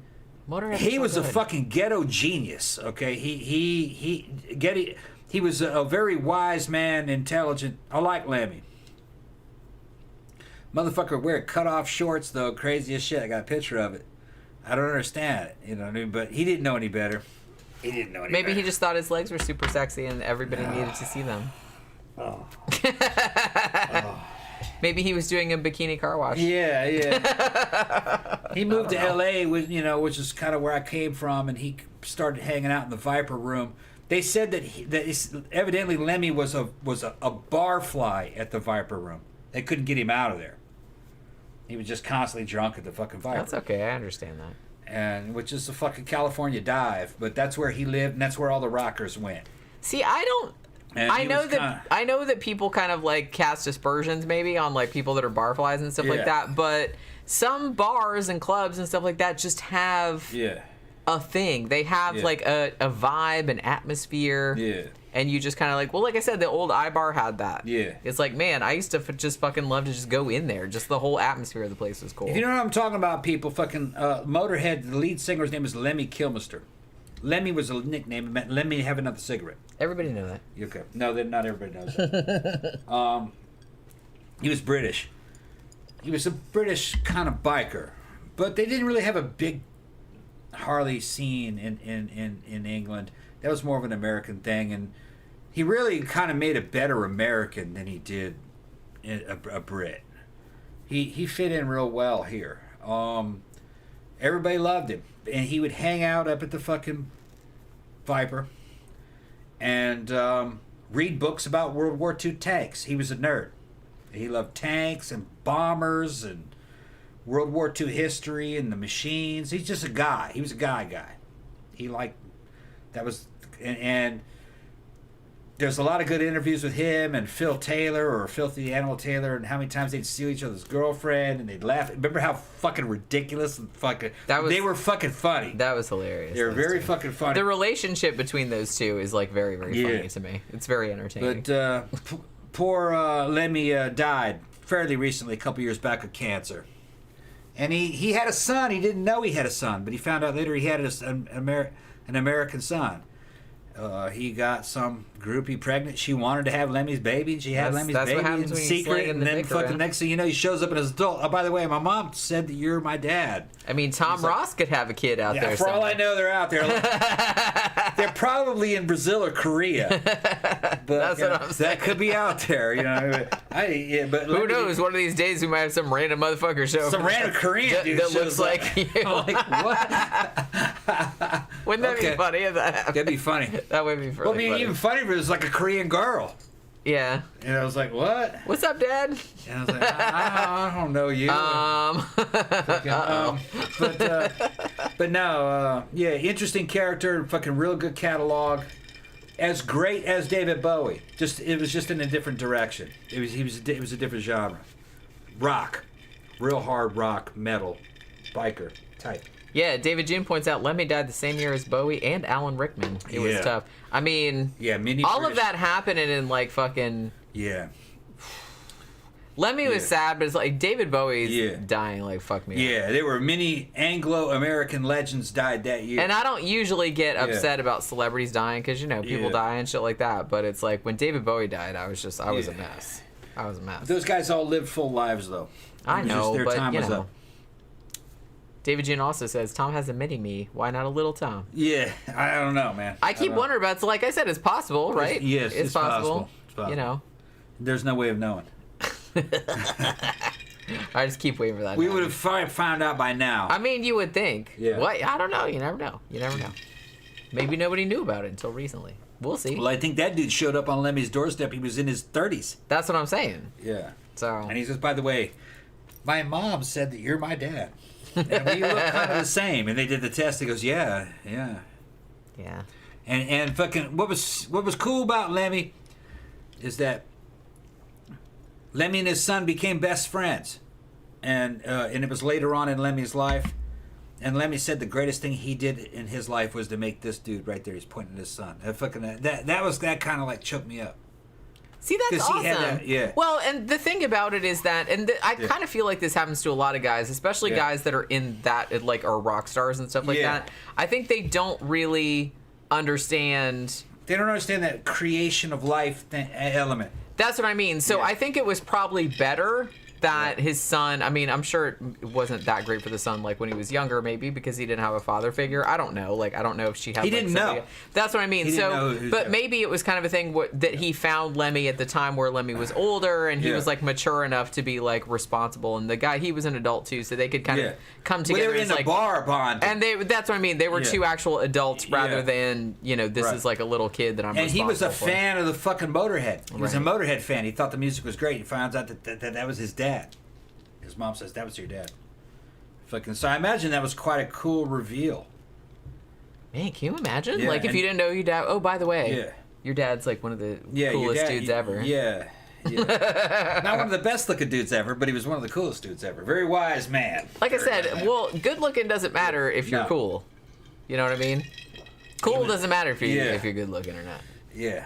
He was fucking very wise. He was interesting looking. His lyrics, very, very good lyrics. Very down to earth. Very, very American. He was. Let me. I don't want to Well- steal. I don't want to steal British glory, but no, there was something very American about. But you have to think too that a lot of about British Lenny. and Australian Yeah. kind of like punk rockers and people Yeah. that were like that were into like old rock music and stuff like Yeah. that were real into like American Right. rockabilly and blues and stuff like that. So you kind of like got that kind of cross pollination. That's why. Yeah. So that, I mean, like I said, that's kind of why you get a lot of the British punk bands and stuff like that were Yeah. really into American. Well, even Billy Idol was very American. yeah. Even though he was here twice when he was a little kid too. He kind of grew up here and then he went back to England. But it was a good crossover. Billy Yeah. Idol was a good mix between the two. Yeah. Well, I told you before, like, even, I'm a big fan, anybody that's been here for a long time, I'm a big fan of, like, Nick Cave and, like, his old band, The Birthday Party, who are Yeah. Australian, and they were very American. They were really into Elvis, like, Yeah. old blues, and, like, The old... Deep South. They were all into that kind of stuff, like Yeah. the mythology around, like, the Deep Yeah. South, like, all that kind of Yeah. swamp blues and so stuff was like that. so was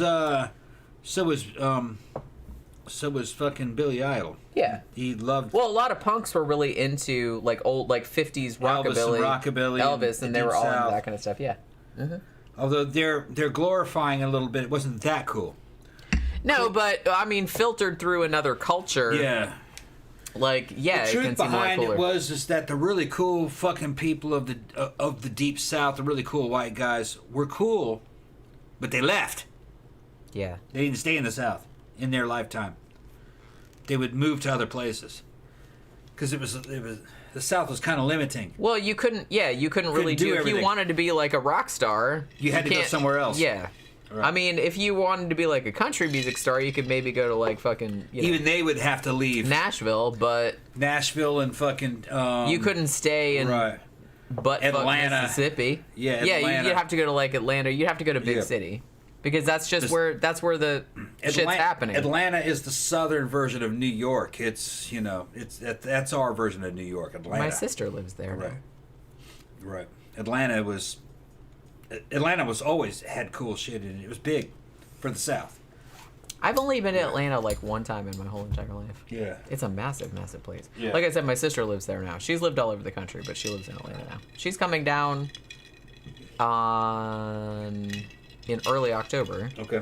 And me and her are going to go to Disney for their Halloween thing Okay. on October 3rd. Okay. So I can like see her. She bought me a ticket for my birthday, so Yeah. she already bought it. They were So. just talking about Black Star. Yeah, that Black Yeah. Star video was fucking cool, wasn't it? You notice that fucking that other video, not Black Star, was the other one. David Bowie walks backwards into the closet. Motherfucker goes back into the closet. And his final words is tell them I was a closeted heterosexual. I really hope that's true because those are some of the It's best. fucking funny, like I man. said, Bowie's those are the fucking best. funny. Those are the best like Bowie's last words funny. ever. Pretty much. Yeah. Okay, so what was I talking about? So I was talking about like this other place. Now okay. Go to the restroom. Hold on. You need any more ice on this? Yeah, probably. I'm gonna actually wait on this story because I know that this is gonna send you off on another thing because of this guy's name. Every time it's funny because I've known Tom for so long that a lot of times, like whatever the topic is, when I'm like going through the notes or whatever of whatever we're gonna talk about, a lot of time, not always, because sometimes he surprises me and he'll just go off on some tangent that I'm not expecting. But usually, I'll be like, someone will have like a funny name or there'll be like some kind of detail that kind of like brings up this whole other, opens up this whole can of worms. And I'm just kind of like, oh, that's going to be like that's going to go off on a whole tangent. So then I'll debate, like, should I leave that out? Like, should I leave that fact out because I'm not going to be able to like get through all the topic because he's going to go off on a thing. And this was one of those times. I was like talking about, like I was writing, or going through the notes for this thing. And they were talking about this guy,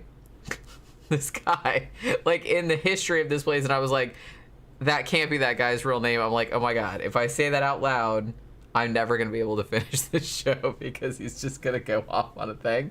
So I'm going to wait. I'm going to wait and see what happens. But like I said, I only have like one or two more cases.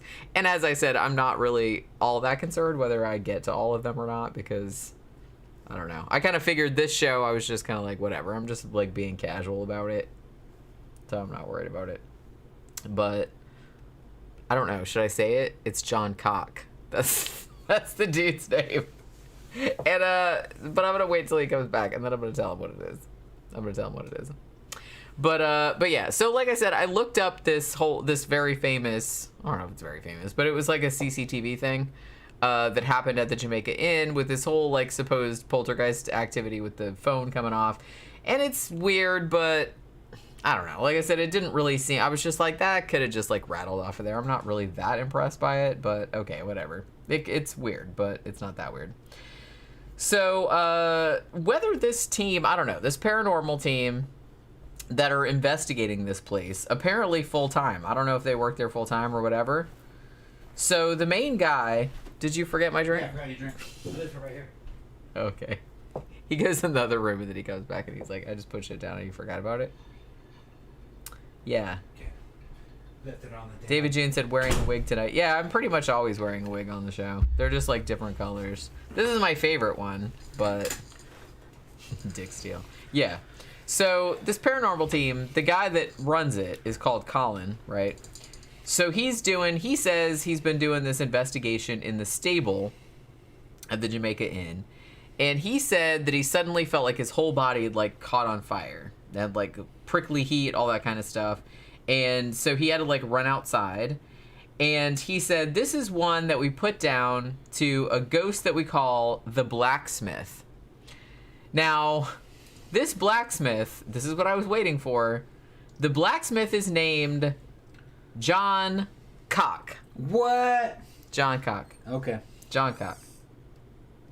I keep saying that. Okay. You're not going off on it? Nah, I ain't fucking with it. Okay, I get You're more disappointing me. You're disappointing me. John Cock. That's fucking crazy. And that apparently was his real. That wasn't his porn name. Yeah. That was his real name. That's a gay porn name. There was. See, okay. The thing about porn names is that I don't like porn names that are too on the nose. You know what I mean? Yeah. Is it John Cock? That's too on. It's funny, but it's too on the nose. Yeah. You need a more. You need to go down a little. You need to like slightly more subtle than that. That's still suggestive, but not as overt as John Cock. Like I said, that's a little too obvious. I like a little less obvious porn names, but that when you think about them for 5 seconds, you're like, okay, I see what you did there. John Cock is just like too much. Like, okay, I don't know, it's just too much. But that was apparently the dude's real name. Have you seen? I don't know if they still sell this in American grocery stores, but they used to because I took a picture of it like a couple years back.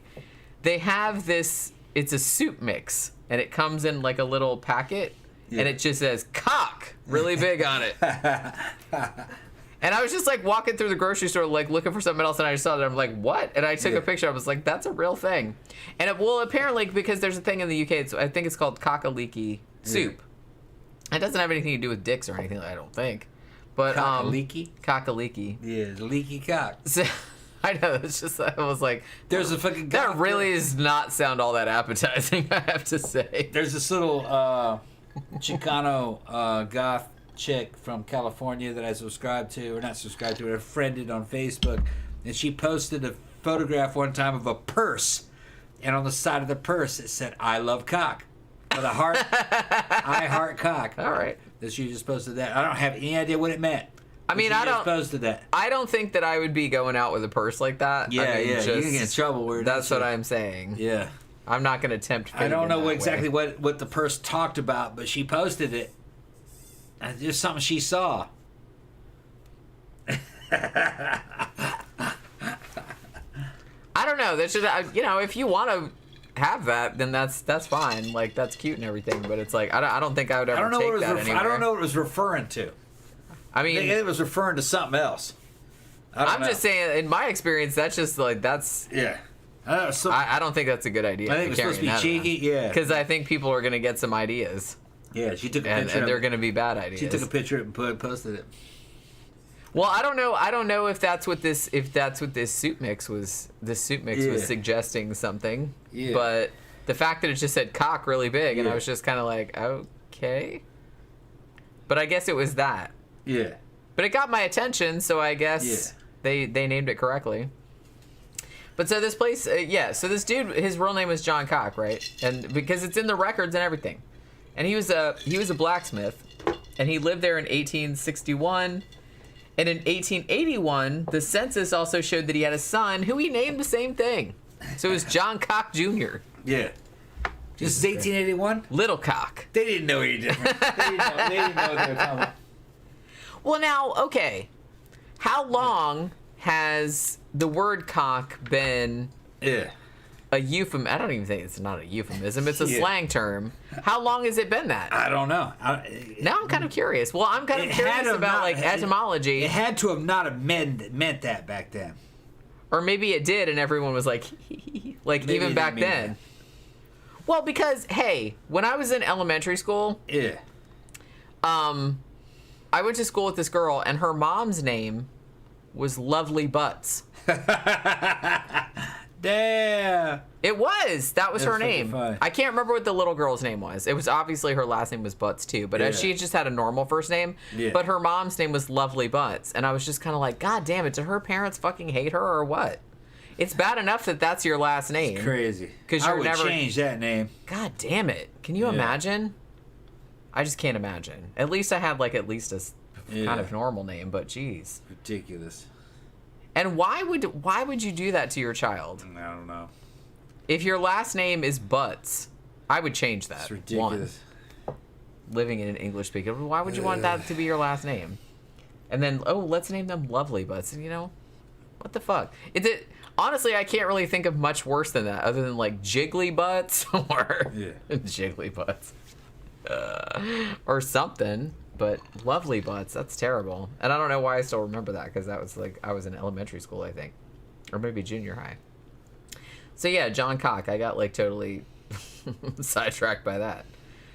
So I don't even remember where I was. Okay. Oh, and there's also like a ghost at this place who puts his little ghost hand up women's skirts. So there's apparently like a whole sexual predator. There's a whole subgenre of sexual predator ghosts that, because they're dead, they think they can just get away with like putting their hands up like living ladies' skirts and laying in bed with them and pinching their asses and stuff like that. Okay, look, I don't let living people get away with that There shit. it is, see? Oh, there you go. Hold on. I see it. Yep. Okay. Okay. I will show you who it is. American Military 100 says since the 1700s. I'm assuming he means that's when cock was... Okay, so they had to know at this point that John Cock was... That's the girl that posted that. Look, I think I'd get in a lot of trouble if I was her fucking posting that. Yeah, I mean, I wouldn't if I was me. No. I'm not judging. I'm just saying... No. Well, you couldn't walk around with that purse. Posting is okay. You just couldn't walk around with that purse. Yeah, because, I mean, if you're posting it, you're like, yeah, this shit was just like That's a really... great wig. We need to get you one like that. I used to have one kind of like that, but yeah. Yeah. She had one that I saw that she had a rag in it or something. It looked really good, or like it was kind of 1700s looking or 1800s looking thing.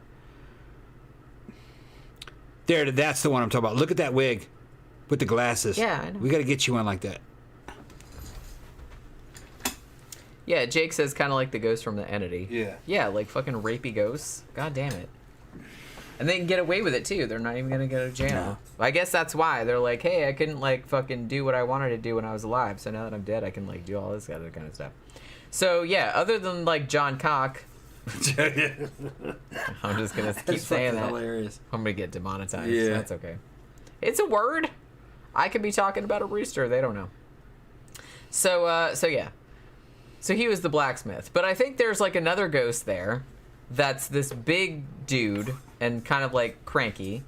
And he kind of, like, runs around the inn, too. And I don't know if this is the same guy that, like, sticks his hand up women's skirts, though.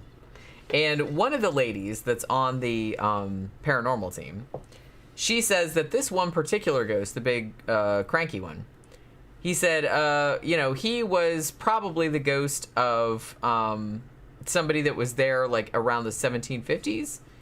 And as such, he's not a big fan of these mouthy modern women. They talk back. Right. They talk back too much. Yeah. And she says, as a man of that period, this is what she's saying. He doesn't seem to like modern strong women. In those days, in those times, women would have been subservient and without the rights they have now. Asking if there's a woman he likes, I've gone around the room and touched each one on the shoulder. And when I reach one that's a bit more buxom, meaning they have like big titties, then the equipment they have she says it goes mental. So he's like, ooh, I like that one because she has the biggest titties. But they said he doesn't really like ones that are like... He was a boobologist. Yeah, he was also a boobologist. He's a ghost boobologist. That's fucking hilarious. That's it. But, I don't really think that, like, these ghosts, like, really exist or anything. But it's, like, it's kind of depressing to me. It's like, you're just such a douche in real life. And it's like, then you just continue your douchery, like, into the ghost world. Like, you didn't learn anything or... That's pretty grim. I'm just saying. Now, this motherfucker, the boobologist ghost, He was actually first the bootologist. That's what I'm calling him. He was actually first reported in 1911, and some people have seen him too. They said that one of the things that he does, he's wearing like the old-fashioned duds and everything, and he's usually like sitting or leaning on the front wall, like in front of the place. And they said that a lot of times people will drive by there and think it's a dude, and they'll like, be like, hey, bro, or what's up? And he just like kind of sits there and doesn't say anything or doesn't look at them, and then he disappears. So a lot of people have seen him like just sitting on the outside wall. And they said they've seen the same guy like sitting in the bar area, and he sits there so often that the table that he sits at is called Jack's table. Okay. So I guess that's his place now. And so he'll just like kind of sit there and like stare at people and then just disappear, which is a little bit creepy. Okay. So we don't know. Okay, so I don't know if this is the same ghost or not, but they said that one thing that happened there like a long time ago. There was a guy, and he comes into the bar, and he's drinking his ale or whatever. He was like not from there, so they didn't really know who he was. And somebody called him outside. I don't know why. Like, I don't know if he was just like, hey, I don't like the look of your face. I'm just going to, like, kick it in or whatever. But he just, like, gets brought out there. So he leaves, like, half his beer. He's just like, okay, I'm coming out there. So he goes outside. And then the next morning, they found him dead out on the moor. Like, somebody had called him out there, and then they killed his ass.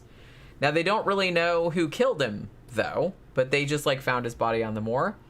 And this guy is apparently still haunting the place. You know, people have heard like footsteps going up, and the story kind of rose up that it's like, well, his beer was only half finished, so maybe he's like keeps coming back to the bar to like finish his drink, but he never can because he's dead.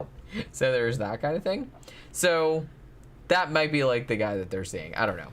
There's also another ghost in there. It's like a little girl named Hannah. And this was kind of cool. Like, one person that was staying there said they were staying in one room of the place, room 5, and they woke up and they saw little girl, like, wet footprints on the carpet that was going across to the kind of the wardrobe or the little kind of like dresser or whatever, where the bathroom used to be. There's not a bathroom there anymore, but it used to be one there. And so there was little wet footprints, like little kid footprints. And also, people that have stayed in that room said they've heard, like, footsteps running around the bedroom at night. And people have also seen, like, woken up in the middle of the night and seen, like, a little girl, like, standing by the side of their bed. And some people have said that she touched their legs as well. So there's that. And Hannah is apparently so famous that people have started writing her letters and sending her toys. And they put the toys in the place, and the toys, like, move around on their own sometimes. So they think she's probably like a Victorian era. The ones that have seen her, she looked like she's dressed and like has hair from that time period. So that's what they think that is. And they said that they've heard her like laughing in the gift shop, and she's also like throwing around books and pulling people's hair and stuff like that. So there's that. And there's also kind of like babies crying at the end, that kind of crap. So, do you want to, like, wrap it up, or we can go ahead and wrap it up. You hungry? I guess so, yeah. I mean, we just, Which one's some noodles? Want some ramen noodles? Yeah, that sounds good. You either do that or pizza. We had, like, a little bit of pizza earlier, didn't we? I made this shit on fucking naan bread. It was cheater pizza, but it came out good. Cheater pizza. Yeah. Put it on naan bread, did it in the damn air fryer. Yeah. You have to know how to do it right. But I got a good air fryer. It's like a little mini oven. But if you want noodles, I can make us some noodles. You got any eggs put in there? Yeah, I got eggs. I like what? You got to cut me loose right now, and I'll start boiling the eggs. You got to cut me loose. Cut me loose. I mean, I was gonna do, like I said, I had a couple more, but I was kind of like, we've been going for probably 3 hours, probably 3.5 hours. Okay, yeah, we can shut it down. And hey, thank you very much, people. Fucking thanks for fucking showing up. Thank you for the super chats. If you want to drop Jenny another super chat before we check out, fucking that'd be great too, because you know she worked very hard on this show. But if not, I'm gonna fucking split. I'm gonna start cooking up some food for me and Jenny, and I will see you guys. Well, probably tomorrow, huh? Not tomorrow, Friday. Friday night for the sidetrack shit. Okay. If you want to close it out, Jenny, go ahead and close it out. All right. So we'll be back. Sorry I didn't get to everything, but like I said, I told you ahead of time that I probably wasn't going to get to everything because I knew that we were going to go off on a bunch of tangents. And since we've already been going for 3.5 hours, and I'm getting kind of tired, to be honest with you, and kind of hungry. So we'll be back we're going to take tomorrow off, and then we'll be back on Friday for the sidetrack show. So hopefully you guys, like this wasn't a sidetrack show, but you know how we do. So come back on Friday, and we'll do the sidetrack show. It'll be super fun. And that'll do it for this episode. We will see you guys on the next one. Bye.